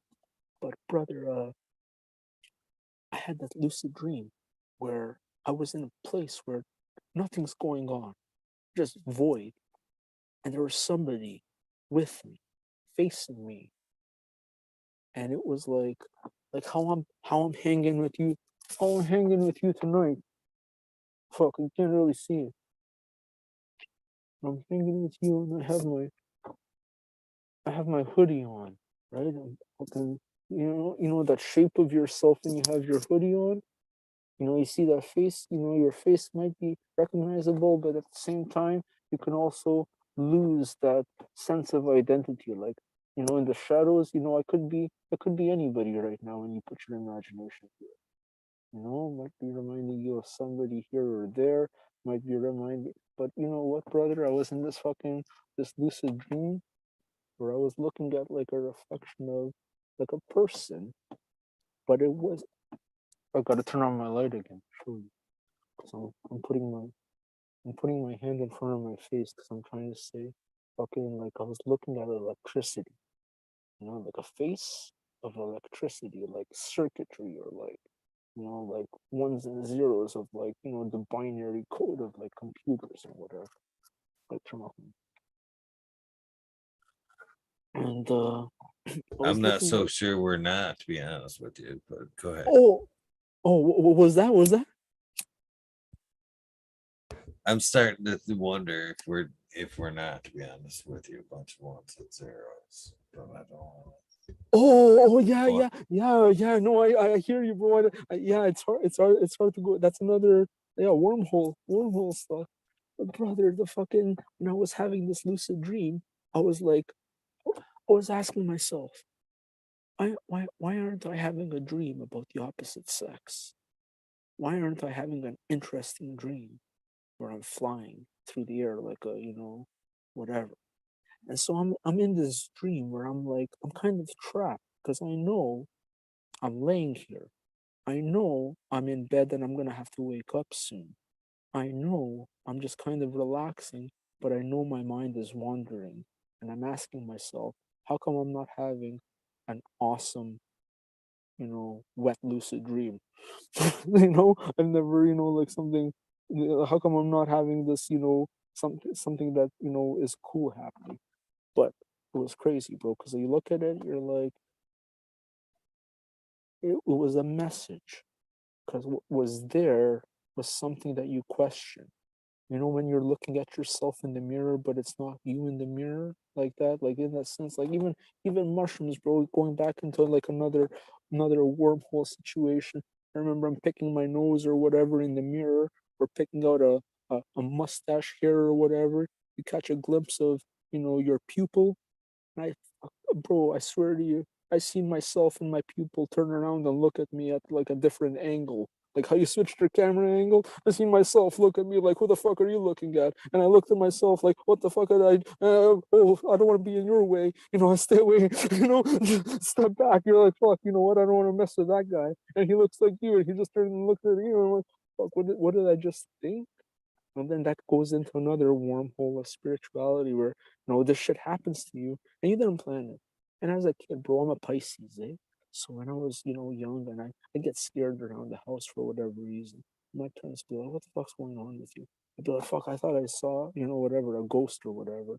And maybe it was my grandpa, maybe it was my grandma, whatever.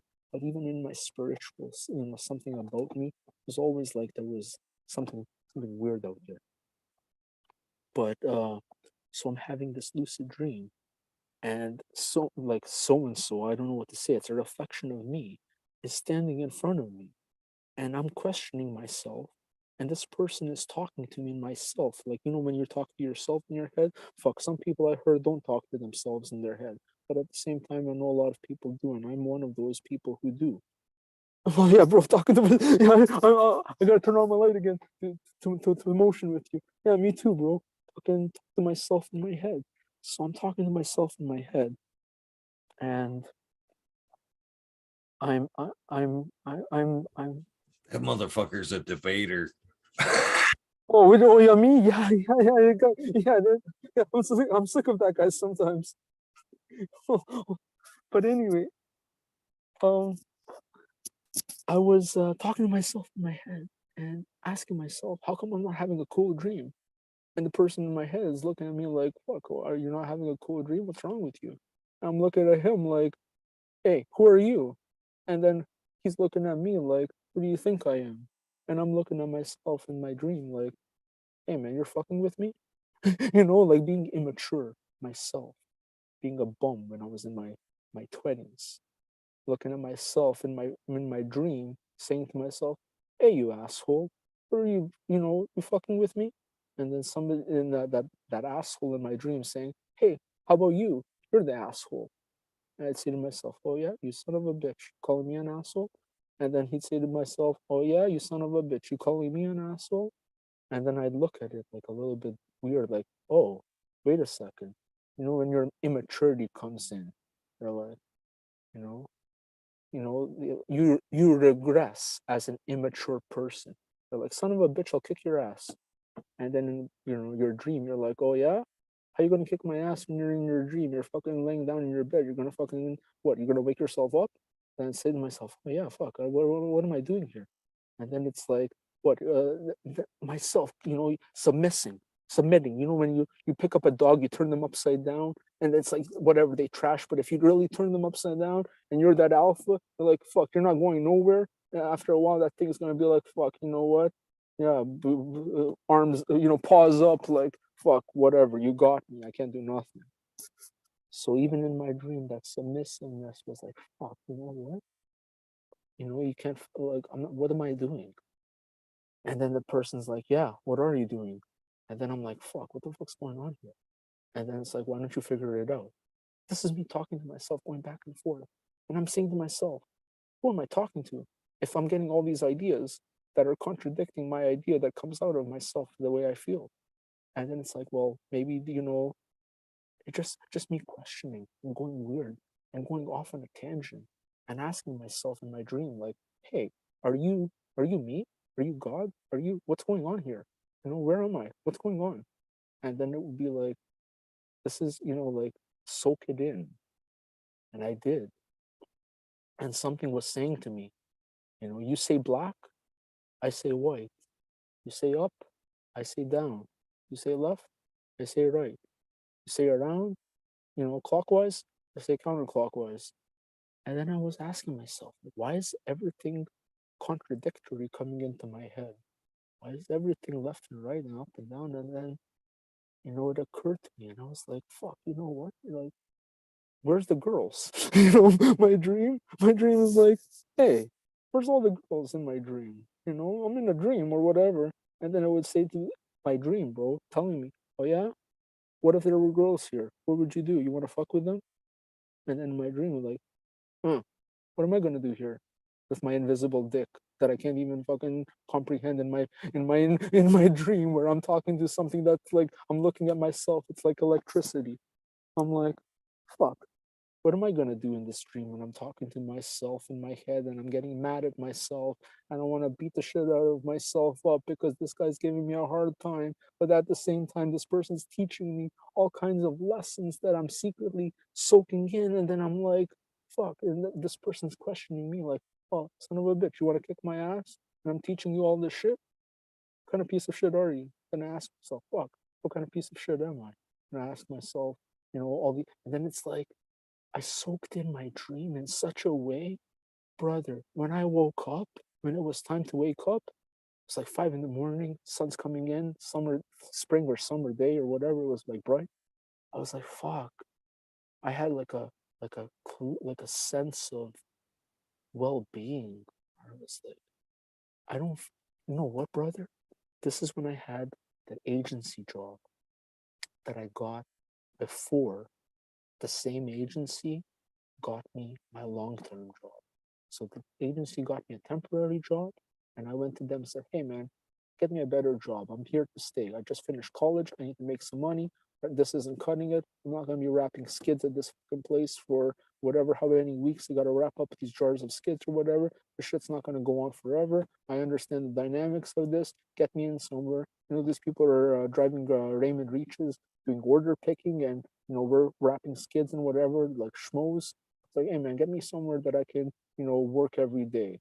And they did get me somewhere that I could work every day. I was in the middle of that job, and it was, it was a job that was career centric. I do that with air quotations, bro, because that's like, you get trapped in that job. But at that age, when I was in my early 20s, I was like, fuck, you know what? You never know if I, brother, with me, it's not the work, it's always the people. I work with you, doesn't matter what we do. We clean the fucking sewer, we do whatever we gotta do. Hell, fucking oil painting, fucking shitty places or whatever, moving, all kinds of fucking weird shit. If me and you are cool with each other, it's awesome. You're cool with your coworkers, break the back for your buddies or whatever. Your buddies breaking their back for you. You want to pull through it as much as the next guy. Good working relationships, those are very hard to come by. Those are very rare. And even myself, I'm like, fuck, these working relationships, everyone's just dick riding each other. Everybody needs each other for the next guy's contract, next guy's fucking situation, next guy has the job, this or that, whatever the situation is, all this fucking, all this stuff out there. I'm like, fuck, you know what? I just, happy to have this rinky dink job. I woke up from my dream, and I was out of college on a regular with my friends. We always go Subway, Subway sandwich, get a pizza, go to San Francisco, get a veal sandwich, go downtown, go party downtown, go grab QPs or sell QPs or whatever to so and so, go down there, grab a veal sandwich, hang out for a couple of hours, go to a club or whatever, end up at so and so's grandma's house downtown, have a plate to eat, whatever, go out partying, this and that. It was after a while that dream, everything just kind of clicked in differently for me. And I was like, what the fuck am I doing when I think about looking forward to it? When you're young, you look forward to your meals or you're hungry or you get together with your friends, your appetite goes up and down, metabolism, smoke your joints, you end up getting a hunger, your appetite is like, oh, I feel, like pizza or whatever. Hey, let's go, guys, whatever, you call your friend Saturday morning. Hey brother, what are you doing? Whatever. Oh, let's go grab some breakfast, go to the mall, go hang out, go do whatever, buy some shoes, this and that, end up, smoking a few joints. 12 o'clock, 2 o'clock in the afternoon, end up smoking another joint, whatever, get together with your friends at the park looking for girls to call, hang out, what are we going to do tonight? So and so's backyard is open, he's partying and letting us barbecue, whatever, his parents aren't home. And after a while, I'm like, fuck, what am I going to do? I'm going to eat life. Life clicks in for you. You're looking at your routine, you're looking at your moment. You're like, wait a second, I gotta eat every day. I'm not gonna be fucking buying Subway sandwiches and going out with my friends forever. I was like, something, something clicked in for me where I was like, yeah, what am I doing? Subway sandwiches is fucking. What do I ask for on Subway? Lettuce, tomatoes, cucumbers, onions, this, that, olives. I forget even what Subway had to offer. It's been so long, brother. I'm fucking asking for these things, and I'm like, fuck, you ask for shit on your sandwich. I'm just going back to Subway for whatever reason, just to draw an analogy. Go back to your sandwich, you're like, more please, like the guy puts lettuce on your sandwich, you're like, yeah, more. And then it's like, okay, and tomatoes too. The guy puts like fucking 3 tomatoes on your foot long. You're like, yeah, man, fucking blow that shit up, you know? Close up your sandwich. After a while, you're like, hey man, a goal, all I'm desiring here is more cucumber, more onions, more salad. These are all things that I should be doing for myself. I don't need to go to these places. What's next? I gotta always look for somewhere to deal with, me for food. Oh, I'm getting hungry. It's 9 o'clock at night. What am I gonna do? Oh, I will go for what's around, Subway or hamburger or pizza. I was like North American, but all of a sudden you live in the moment. It's easy to, end up, going through drive-through, partying with your friends, going through, McDonald's on a regular, getting that, egg McMuffin sandwich. Egg McMuffin sandwich tastes awesome. Go to Tim Hortons. Tim Hortons has their own sandwich, tastes equally awesome. You jump around from one sandwich to another, from one day to the other. After a while, you're like, fuck, what am I doing? I'm fucking, my budget is like $75 every whatever, how many weeks in, sandwiches and coffee and this and that. I was like, fuck, and my dream, bro. My dream like kind of was eye-opening for me where I woke up and I had this like sense of due diligence from myself. I had this like clearer perspective where I was like, I gotta take care of myself and my body, my life, my mind, my heart, and all these things. And what's black is white, and what's up is down, and what's good is bad. And I was just like, my mind went like, it's like somebody like gave me that macro dose in my dream. Lucid dream was like the ultimate like DMT experience. Not no fuck bro. I've seen what I haven't had DMT. I've seen the stimulations online or whatever. My buddies told me about his experience, blew me away. I myself I had like this realization, this self-realization of a dream that came upon me in like a sober state where I woke up and I just said, wow, I have a new perspective on life. I have a new, like, not calling. I was in my job, whatever. I end up hanging out with my friends on the weekends and during the week. And even my buddies, bro, I said, hey, one day to my buddies, and even when like weed was around so much, I was like, you know what, man? I don't feel like running around anymore and dealing with people and doing shit. I don't feel like it just occurred to me. Told one of my buddies, been cool, good dude. Never bothered me after. After a while, it was just like we accepted, you know, like differences in life, transition or whatever. And after I told, some guys out there that would see me on a regular, like, you know what, man? I don't know anybody, any money out here. I'm not involved in any, craziness. You know what, guys? I don't know. I don't know how it came about. You know how you just like gradually not like transition away from your former friends or acquaintances or people you just lose touch with. You're not on bad terms. You're not, on the outs with people. Gradually a few years goes by, you don't see them, then you never see them, or maybe you do one day again, and it's like, it's nice to see each other. You're kind of like, oh, I'm surprised it's you, nice to see you. It's like at the same time, you kind of remember, what it's like to be out there, with people hanging out, not that little bit of that negative vibe, a little bit of that, when you look back, you're like, fuck, we were all a little bit out for ourselves. We were all a little bit selfish. We were all down to hang with so and so because his mom let us. His mom let us smoke weed in the living room. His dad let us fucking party in the backyard. So and so's mom was never home. So and so was part of a, stepchild, step home where, it wasn't, his parents didn't care what he was up to or whatever. So you look back and you're like, fuck, man, there was so much in life that was underlyingly so negative. You look back, you're like, I was innocent in those moments, hung with your friends, you didn't see the danger, and going to these clubs and going to these bars and seeing people fight or getting into a little, kerfuffle with your friends that are, whatever they end up in, you're there with your friends, to defend them or to, make sure that nothing goes wrong or whatever. And then it's like, you look back, you're like, that's all negativity. It's all, chasing after vices and using each other and a little bit of like, you know, like looking at life, you're like, fuck, situations that people get into legally and whatever have. So it was just, even my dream was like an eye-opening experience that kind of led me in a sense of this, like a away from the collective group of people that I get together with. And everybody eventually, I guess, found their own nook and their own path. It's kind of sad when I look back at life. I'm like, there's some people out there that could say, yeah, I know some solid dude from high school.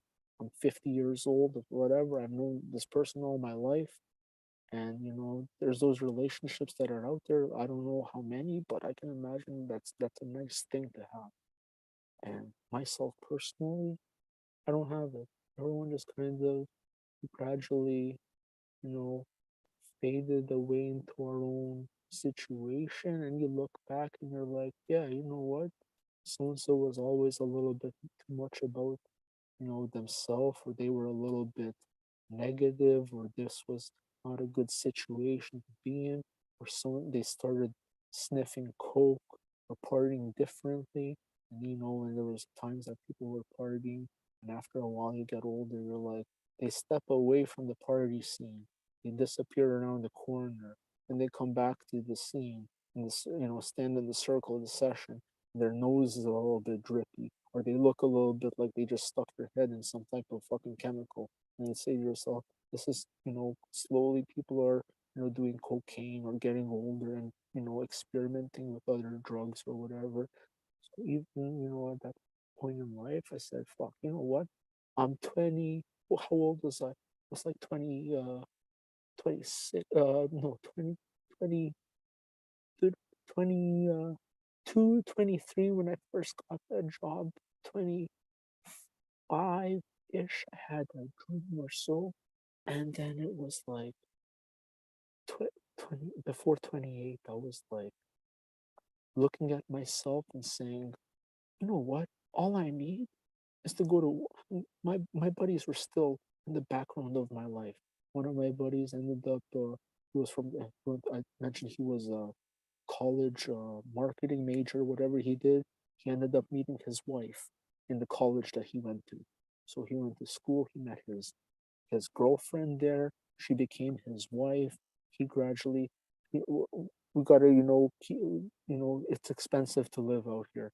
Fucking ended up getting a job as a truck driver, finding contentment in that, going from being a courier to being a truck driver, and like a little straight truck that he's happy with. You know, lives his life, has his sons now couple of years old, but at the same time, we kind of transitioned away from each other. Like he was my buddy when we were younger. We jostled each other in elementary school. We played sports together as a big collective group. We made fun of him a little bit for his size. He chased after us, laugh and run away. We wouldn't be like, we come back to, fucking with each other after, another period of, jostling each other, earlier or whatever. Just just being just being punks with each other, just being kids really. And being kids, after a while, you're like, fuck, you know what? Are these my closest friends? You hung out with all kinds of people in elementary school. Then they became high school acquaintances here and there. And it's like, you know what? You're not attached to these people by the hip. You're and even as a child, you grow up and your parents are like, be careful about your friends, or I don't like the way so and so is, or that so and so is bad news. You should stay away from them. And you're a kid, you're like, Mom, these are my friends, whatever, this and that. And it's like, I warned you. And you look back, you're like, fuck, you know what? Mom was right about those types of people, because you look back, you're like, yeah, it didn't pan out to anything good, or she called it out when she saw it coming. And it's like, you look at the situation, if you see some troublemaking youth, you're like, fuck, you know what, I remember knuckleheads that remind me of you. Or if I have kids, I'll say to them, hey man, stay away from so and so, because I know that little shithead's gonna get you into some fucking weirdo trouble that you're gonna end up maybe regretting or whatever. So yeah, bro, my epiphany dream, which was me talking to myself in my head and having this realization of, just looking after myself and being a different person, kind of led me to have closure with my friends who were outside and say to myself, hey, man, I'm looking back. I'm in my 20s, like 26, 25 years old. I'm looking back, bro, and I'm telling myself, holy fuck, I got into this playing with weed when I was 13, 14. I'm 24, 25. You look at your life, you're like, 10 years I've been playing with this shit. I've been doing this. And you look at your friends and they're getting more into it or whatever. You're like, what's in store for us? We're gonna go to the can soon. We're gonna get fucking into trouble. We're gonna get fucking somebody's, get killed or something out here. So after a while, you're like, okay, you know what? We know how the story ends for so many of these guys who are chasing after money with a commodity, on the street or whatever. Like, fuck, we know how this shit ends for so many of these guys. It's not a nice situation, even if whatever, however long you're in that game. A lot of situations. So, just me looking at myself in my dream and saying that to myself, I'm like, fuck, what is this going to be my fucking? I'm going to look at my life as an anniversary, like, oh, I've been, playing with weed and my friends for 15 years. Oh, I'm going to be out here for 20 years. I'm going to be out here. It's going to be my 25th, You don't look at it like that. You're like, fuck, I'm stuck out here with my, with this, with this, with this prohibition mentality. that prohibition state, that age mentality where you're like, I'm gonna, go against the grain with all that shit, and I'm gonna come out, fine with it. After a while, you're like, hey, wait a second, you know what? The shit's gonna catch up to me. How am I gonna be perfectly on time? How am I always gonna do everything properly? And I started, brother, you know what? It's like, that say, not that saying, but I remember looking through a National Geographic magazine or whatever, and it was like a study talking about human beings and their risk factor. That, as a younger person is more, likely to take a bigger risk with their life in their hands or make a irrational decision, whereas when, the slope of, that graph, when you draw it out, as you get older, people take less risks. And even myself at that point, where I was looking at myself like, fuck, you know what? I'm getting older. I'm being more self-aware about things. I'm like, I'm not gonna be out here forever. I'm not gonna, this shit's gonna catch up to me. Started thinking about it like more, and brother, I was fucking just starting to get a little bit nervous with myself, and even selling cannabis, going out, leaving the house. Your phone rings, you end up out there. I remember putting on my extra socks. Brother, I'm hanging out in my car right now with you. Even deja vu. To come hang out with you for these few hours. I put on my 3 pairs of socks. I put on my long johns. I put on my long underwear. I got my extra hoodie on out here. I fucking know what, I have my gloves over here. But I took like that deja vu mentality, like, I'm gonna be spending time with you. Like, not on the street. I'm in my car parked in the driveway. At the same time, I'm like, fuck, I rolled up 20 joints to hang out with this guy, to be in my car, to have like extra layers of clothes on, to be ready to be out here all night, to be aware, to be, not sleepy, to be ready to, I have my coffee here, I have my water. I feel like that all of a sudden, like, all those, uh, distant memories get triggered again, and I come out here with you, and it's like even my various jobs that I've had, even brother, fucking job that I had for that 8 years, I it want to talk fizzled. about that.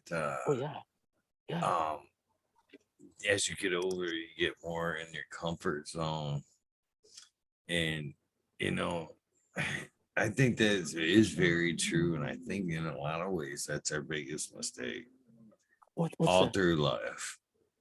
Um, Getting more and more into our comfort zone where we're not Oh taking as yeah, many risks. you're right. Yeah. You're right. You're right. I agree, bro. You know what? To take the like, I Getting out come. my it took me a lot. I just kind of relearned it myself, when I because rediscovering life at my age was like a little different. And so every time I come up to something where I had that feeling where, you know what I mean, I was really nervous. That's when I make that face, my friend. I can't believe I'm doing this. Oh, You know what nice. I mean? That's when I step Yeah, out. I nowadays, yeah, that's when I get that feeling. That's when I know I'm supposed to step over that edge. You know what I mean?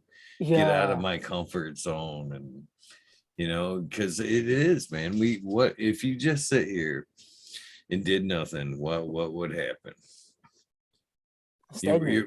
yeah, your body would get into like a body of necrosis. It would start eating itself, and it would die. And if you're kind of in your comfort zone all the Yeah, time, man.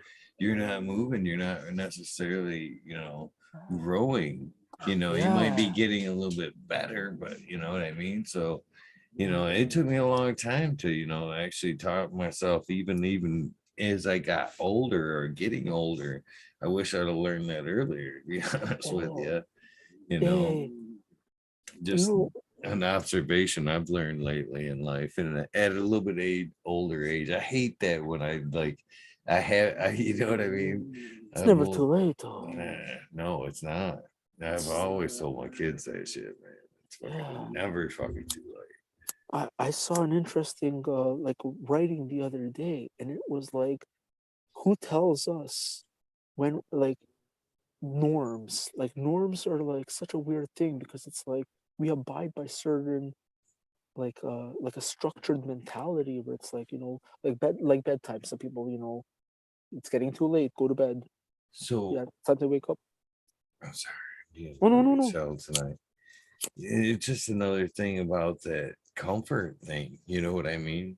Referring to back to our conversation a little bit earlier when you referred to, and hopefully I no disrespect here No, no, at no, no, all. take it. You know, Take the it. friend that worked at the bank there, you know what I Yeah, yeah, mean? And kudos for making the best about out of it, but you know what I mean, is that the yeah. best? You know I what I mean? agree. That's that comfort zone thing Yeah, again. man. Yeah, that's Yeah, I've warned my kids about that. That's another thing. Back to the kids thing, you know what I yeah, mean? I'm like, my oldest daughter, when I'm like, man, this is, I'm glad you're working, you're happy at this job, but don't, this isn't ever, you know what I mean? Fast yeah. forward X amount of years. You know what I I mean? yeah, She's at the same kind of thing, best as she can be at that. But you know what I mean? I wish, and I'm a big opponent for, again, following your fucking heart, man. You know what I mean? You gotta enjoy what you're yeah. doing, otherwise you're miserable. And You know where what? you're Yeah, that camaraderie that you're talking about, that you know what I mean? Fuck that shit. If I go to work and I yeah, can't stand the people I'm working with or the job I'm doing, man, I am fuck yeah. that. Me too. Me, You me know. too. Brother, I was feeling fulfilled for a certain extent of time doing that job. Raymond Reach, doing industrial whatever, industrial material handling with an office aspect to it. But even myself, bro.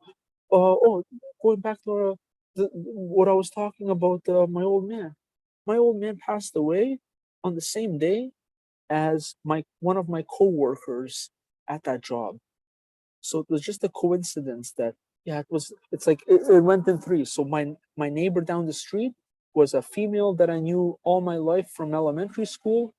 Her old man, when brother, like when we were young, we'd be joking about it because we'd be like, you have to see her old man and her grandpa at the same time to know which one is the old man, because they were both old to begin with when we were young, like from that perspective.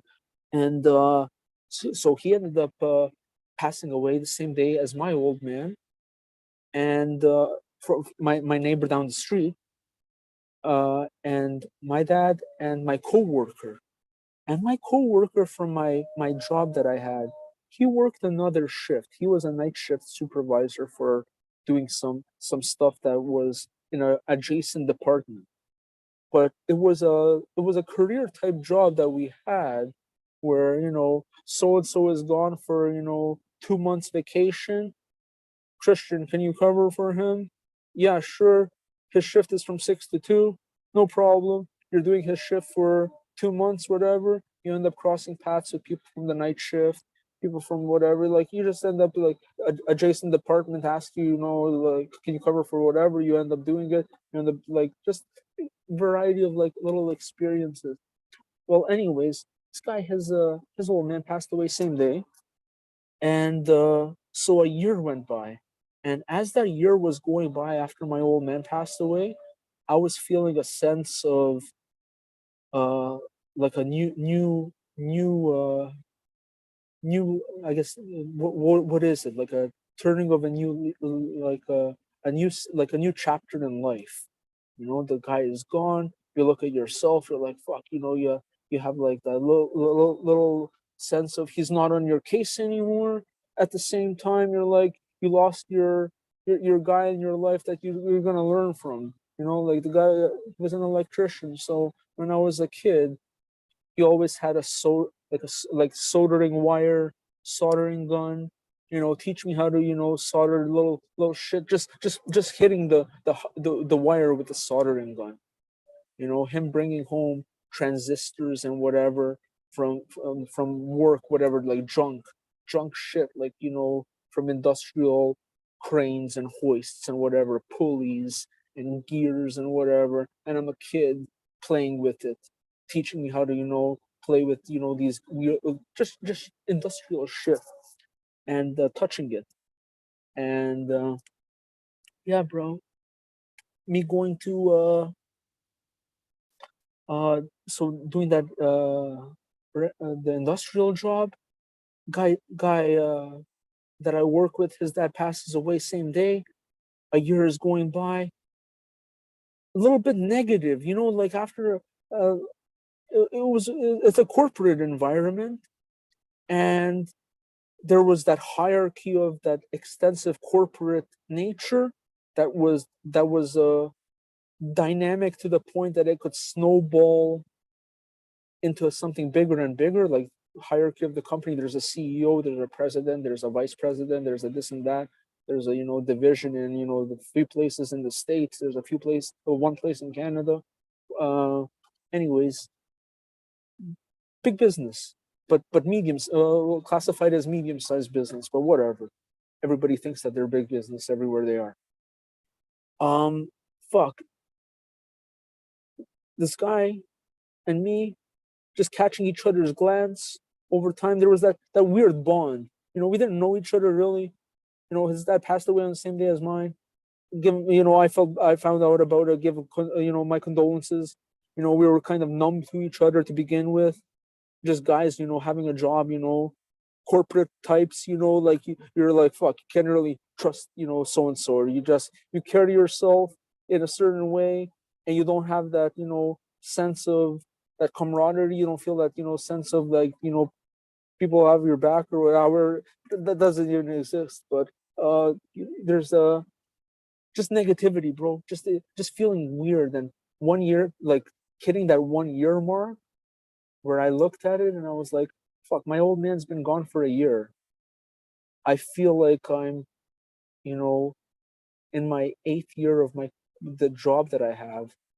I've, done everything that I see that this company, what I'm touching on, variety of experiences. Yeah, that's, but only so many experiences, because after a while, 8 years, you're doing, it sounds like I'm doing, 10, 15 things to you. Like when I'm talking about it, anybody can talk about their resume and it's like, hey, what do you do for a living? Oh, I do this type of job. It entails me doing this and that and on the computer and blah blah blah blah blah blah, input this and that. Sounds like so much, and you could say, fuck, that sounds like extravagant. And you put yourself in that position, like, fuck, you know what, this job's not so hard, or this job isn't so intricate. Or some jobs are, yes, stimulating, and there was, yeah, there's, fuck, I've done a lot of different things.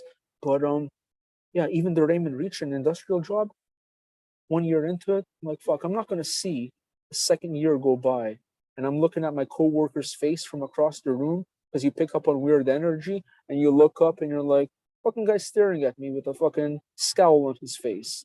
And you pick up on that from a lot of different machine operators, and little, there's white noise in the background where I worked. So there was that humming of those, different types of machines and turbines and fans and different things. And yeah, that white noise in the background of daily life, it has its own little toll that it takes on people, the way they carry themselves. And you see so and so is always, he bops to the sound of the humming of the machine, and the guy carries himself in a certain way, and people are just, just kind of just numb. And I looked at my life and myself in that situation, and I was mopping the floor at that moment, and I said, you know what? Fuck this.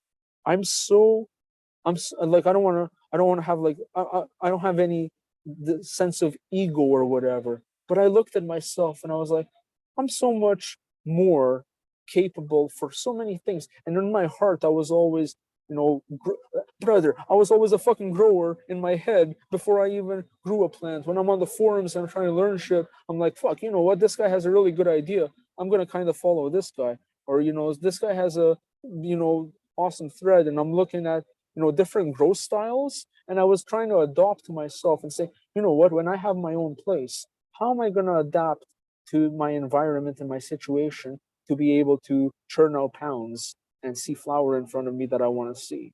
and I looked at situations online and say, I like this guy's style of, feeding Pro Mix by hand, or putting Rockwool cubes on a flood and drain table, or this guy has, a container full of Rockwool in, on a flood and drain table. Oh, that's a really cool idea. And this guy has it like this. Just trying to learn stuff on the web at the same time as you're going to your industrial job and saying to yourself, yeah, I'm going to use this money and I'm going to turn it into a mortgage, and I'm going to be growing in this place that I'm going to end up, gunning for. And then, brother, 1 year turning into another was just me feeling like I'm just chasing my tail.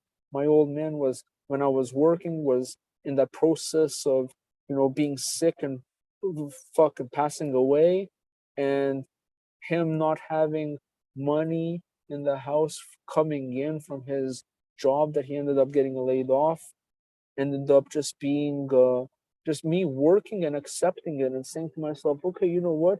My old man's getting older. My mom's at home, working at the, department store. My sister is, has her disability.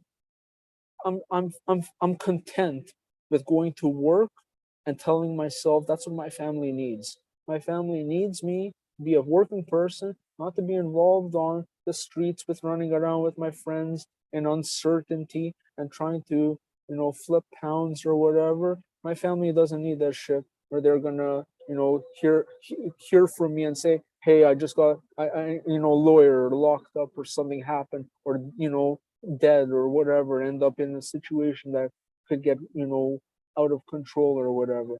So me working, I was content with, trying to make money to get into my first grow, telling myself, yeah, I'm gonna get myself a mortgage with this job eventually and have a, place pumping out how I wanted to. Just going from 1 year to another, my old man gone, this guy over there across the room giving me a bad vibe. I'm telling myself, shit, this is it. This is this corporate life. You end up miserable every day. You tell yourself, fuck, you know what, I can't stand these people or whatever. I just gotta put on my headphones and be numb to it. And I said to myself, you know what? Fuck this.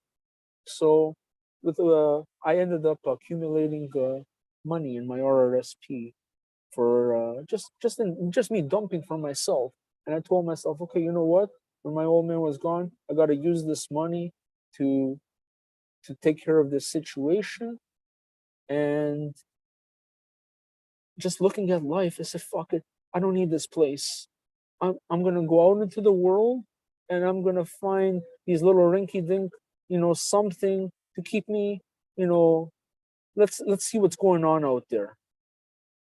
I thought to myself, I'll get a part-time job and transition slowly into growing in this place that I've inherited. And yeah, the after I left that job for that I was at for 8 years or so, I ended up going through a year and half-ish of just looking at what's going on out here. Yeah, that's lots of little places to work. I went to work for Purelator. I went to unload trucks at Purelator. That was an easy place for me to get into. Another place was uh, Raymond Reach. Counterbalance using a clamp truck, picking up refrigerators for LG and moving them around to this, this warehouse. They were getting repackaged or relabeled or something.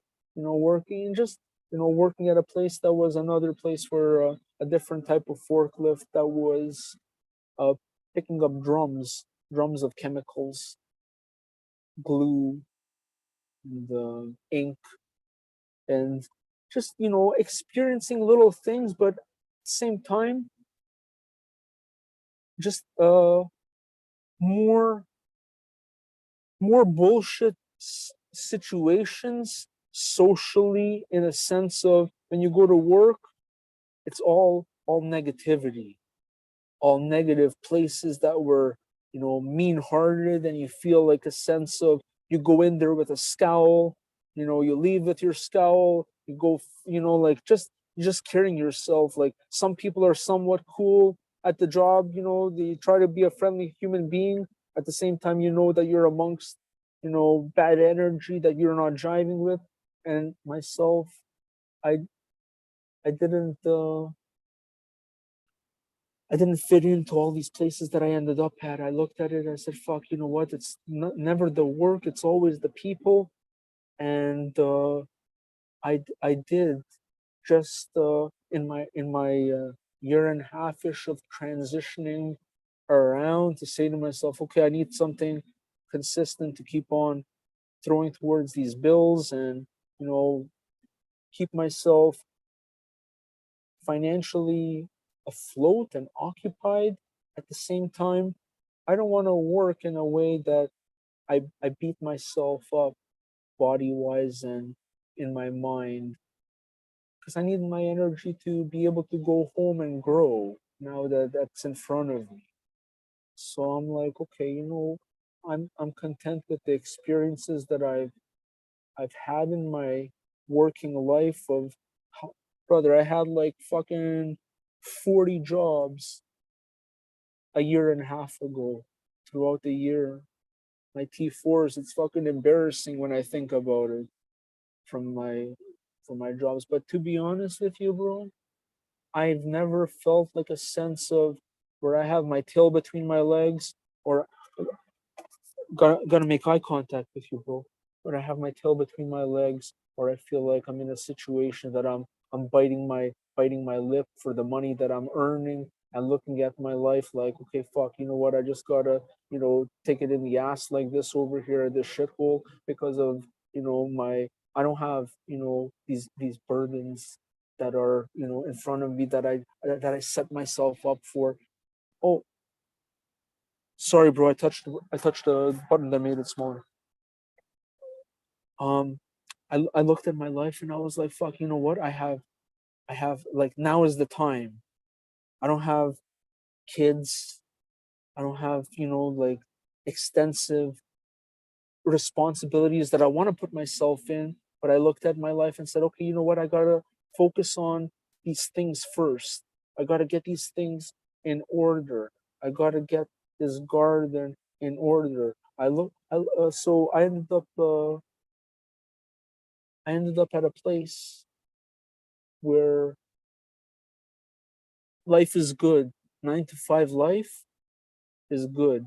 And it took me 40 odd tries to look for a a place that I could fit in. And I went to every job that I went to and with the mentality that I'd be there for 25 years.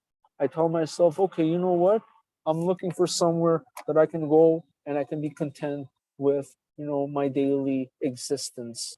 That's enough for me. If I can go home and live a quality, healthy life with a family and see that my bills are paid and do my due diligence as a human being to take care of a household and maintain my expenses. I had my car on, bro. Sorry, I just turned it off. Um, I I told myself I would be content with wherever I end up, and throughout my 40 or so jobs that I ended up at, every time which was a disappointment in some way, shape, or form, where you're like, you know what, fuck, I can't put in 20 years with this guy over here, or I can't see myself feeling like, you know, I can hold my head up, with my dignity in this situation. So when I looked at any of those moments and I told myself, fuck, this is places where I, see myself being weaker and feeling like I'm regressing, or I feel like I don't want to end up in a, you know, I sh- in your working life, you shouldn't end up in any predicament situation with individuals or calling out somebody or disagreeing with people's values or what have you, because that's the world. All kinds of people are different everywhere. You just got to roll with those punches. Nobody wants to deal with a sucky baby. I don't want to, be a person that is in a position where I feel like I'm not, feeling good about my life and situation at work, and coworkers and life. So throughout the search, I ended up going for an interview last year where I looked at the situation. I was like, fuck, is this job for real? Because it doesn't feel like it. It's like a stoner's dream. It's not a lot of money, but it's there every day, to the point that even the lady who hired me, she's like, hey man, you should take this job because this job is an, it's a good job for, to take, buddy, take this job. And I was saying to her, is this job being offered to me? Because I went in for an interview feeling very numb because I just came from, a year of 40 odd jobs where I walk in and I'm like, are you the next person I'm going to tell to fuck off after I tell myself I'm done with this place after 4 days? And nicest people to this day have, it's been okay, 9 to 5. I've been content with, hey, there's not a lot of money, but I can put it towards all my expenses and bills, and there's some left over at the end, and then here I am. I don't know what time it is now. I started at 8 this morning. I was up when you were finishing up your last episode at what was 4:20 when you wrapped up your get together episode, and yeah, here I am. I feel I held out on smoking, so I could have the energy to stay up with you, and I I didn't exert myself today to the extent that I could have, or if I did, maybe I would have the level of energy that I have right now. But at the same time, the reason that I feel blessed and content in my current situation is it's a job where it doesn't take a mental toll on me in the sense of dealing with people, and like supervision is very very relaxed, and given responsibilities that they've said, hey, if these things get done, we're happy. Just nobody's gonna bother you. Just you know we're so I've been I see that what's required of me. I've taken my 40 odd job experiences plus my 8 years of being, you know, industrial, Johnny on the spot, and looking at my previous life before that with my friends running around trying to make money and not making a lot, but being out there and doing those various things, and looking at life experiences and looking where life is going and telling myself, I'm in it for the long haul. I want to see what my future has to hold for me. Every day, like how you say, like, excuse me, um, new experiences, get out of your comfort zone. So I'm like, you know what? How am I gonna be experienced in my life if I have to go to work every day in a place that I'm not really happy with? And it's like my job is remedial, and it becomes a routine chores that you look at. You're like, I can drive this Raymond Reach with my eyes closed and do all these things and do all this shit, but I'm understimulated because then you look back and you're like, okay, fuck, when was the last time I picked up a hammer? When was the last time I turned the screwdriver? You turn a screwdriver after you haven't turned the screwdriver, after a few months or whatever. It's like, hey, you know what? These are all extensive things that people, to each their own. But for myself personally, I told myself it's important for me to stimulate myself in those ways of experiences. So I'm like, brother, how the fuck am I gonna have time to pick up a book at home and pick up the book Black and Decker about plumbing or whatever electrical and figure all that shit out if I don't have the Audible, energy? baby. Yeah, nowadays, yeah, bro. You know what? I'm not into it yet, but yeah, yeah, Oh you're man, I right. listened to it. You would, and Zig Ziglar, even in the '60s, said that he called it the mobile college. He calculated, basically the hours he would spend in, commune back and forth on the average day, Yeah, and how much you can consume, and focused lessons that you could be a master of, a lot of shit. You could, and I, just, yeah, I'm not. yeah. 100%. I love Audible. I listen to a lot of Audible, and after I've listened to it a few times, like once seriously, I'll like throw on a book and fall asleep, and I just kind of like Oh, take it yeah, in as I'm yeah, falling out. yeah.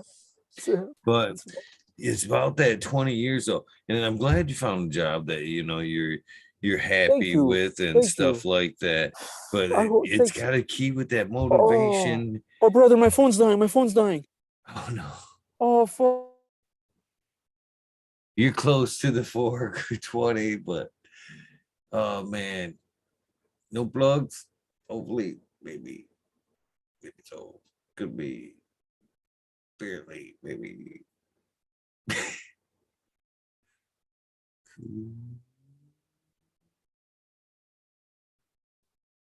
Hopefully, he's got charging. On the topic of grounding, ooh, grounding's grounding's pretty badass. I want to. I That's something now that I'm single. Uh, I should do, to be honest with you, since there'd be no quorums about sleeping on grounded sheets. Oh, there it goes. Well, let's give her a few, see what happens. Marshall says he'll be back. That's what I was saying. No car charger. Oh, I'm sure he does. Maybe. Who knows? Good episode though. Fun conversation for sure. Time's a funny thing. Time is a funny thing. It's I say it all the time, most valuable thing we have, and yet it's something that we've made up in our for ourselves to like fathom things. Time don't really matter. It's just our way of understanding shit. I actually to seen a thing. If you guys are interested, I post a link about our calendar. How fucked up it is, according to time. Pretty wild.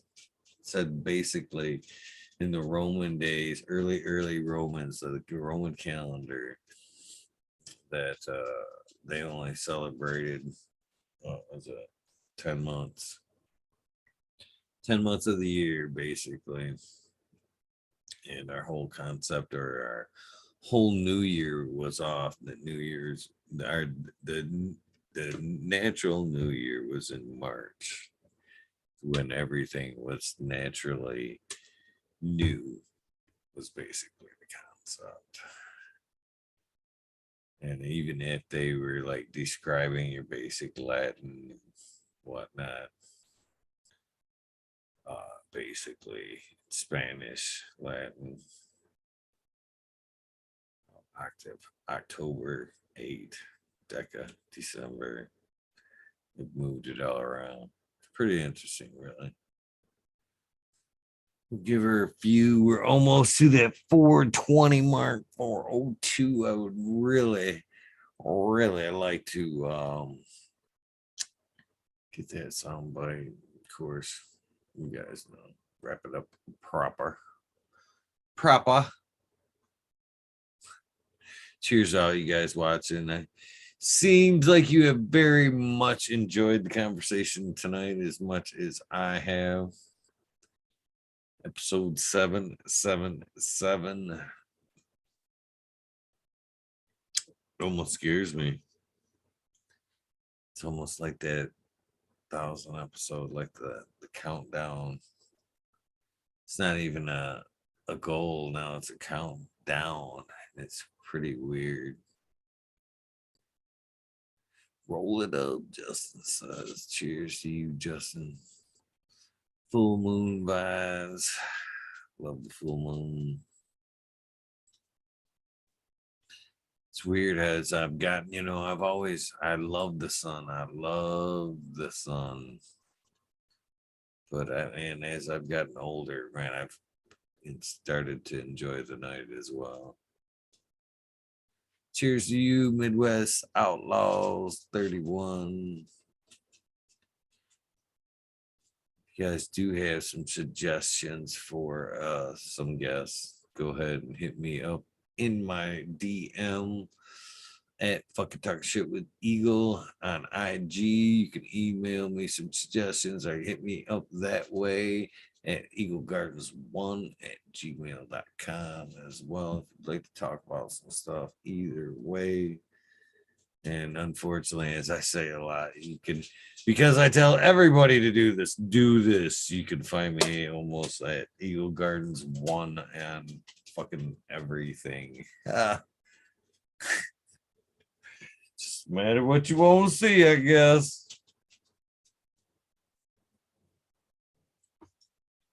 Stop it. Dogs, man.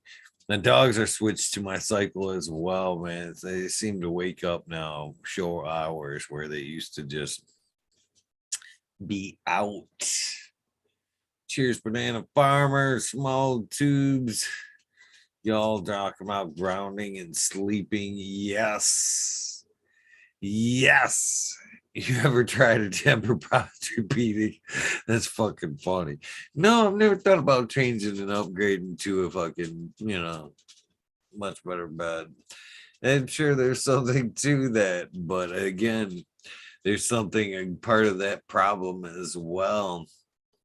The whole part of grounding is not being sleeping on raised, ungrounded surfaces, walking on non elevated, non grounded surfaces, wearing rubber shoes, never grounding yourself out. There's reasons. It's is even as little as you could possibly ground yourself. Nowadays, the interference that your body takes in as a battery from your cell phones, your Wi-Fi's, and these are the ones you pass by, cell towers, cameras, everything that reaches out with a signal that bounces off you. You're not even close to being grounded enough to take all that in. So if you could sleep at the end of the day on your posturepedic with some grounded sheets, I think you'd be 100% better off. It's at least worth a shot. Sheets are only $39 for twin size bed. Or excuse me, full size bed.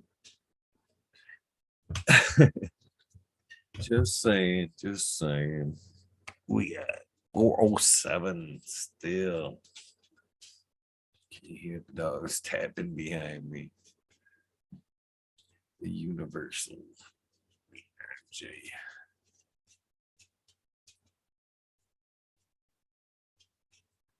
Don't worry, CannaHappiness. No worries. You owe me a sound bite. Invitation. CX6. Cheers to you.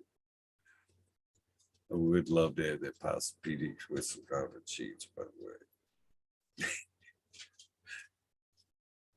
Right. God. Green fingers straight up calling everybody's bluff. He's just sleeping on the ground. But I'm willing to bet that you're sleeping on a concrete surface, which is like quasi concrete doesn't necessarily carry electrical too much. It's not like a stone or crystal with compressed energy. It's man formed. Anyway, Dollar Tree goer, cheers to you, right on. Generations. I love that. I love a good documentary. I've said this many, many times over the years. You give me a good joint and a good narrator and a good opening pitch, and I will entertain a lot of good ideas, at least until the joint goes around. I'll kick the idea, the conspiracy theory, the recipe, the project, whatever it may be, over for a while anyway. Till it either gets just absurdly wrong, or like I said, the joints won out. I'm like, fuck this. I'm gonna go do something else. Oh, CannaHappiness. We had a good time. Don't even, yeah. Much love. Thank you, my friend. It was a great, great night for sure. 100%. So, silly dogs. They need to go out here pretty quick. Yeah. I'm very grateful for you guys, this whole thing. You know, talk about time and whatnot. You know, I don't view this to be a waste of time. This has been one of my favorite endeavors in my life. And as I get older, I realize I have less and less opportunity to do things. So I choose wisely now what I do. I know I can't take that dollar with me. I could pass it along to another generation, but I've seen multi generational money. We talk about that stagnant type thing. Well, things are given to you. You just take away that hunger to get there and want it for yourself. And I think, again, a lot of people lose that hunger, punching that clock day after day, get lost in that security, that comfort zone. Think about anything you've ever done, you've really wanted, work to get it, that hunger, you appreciated it in the end. Stay hungry. That being said, thank you guys for tuning in. Thank you, CannaHappiness, for an amazing episode. It was a pleasure to meet you. Glad you called out this episode. It was a good one. With that being said, if this is the end of your day, your journey, please get some rest. This is the beginning of your day, your journey. Well, take time out for some self love, a little bit of meditation. Know where you want to go on your path. Then, along the lines of your amazing day, take time out to do something nice for somebody. We all need love, and sometimes we all need some help. With that being said, I am out of here. You guys enjoy your day. Thank you again, one last time, CannaHappiness, for an amazing night. Peace.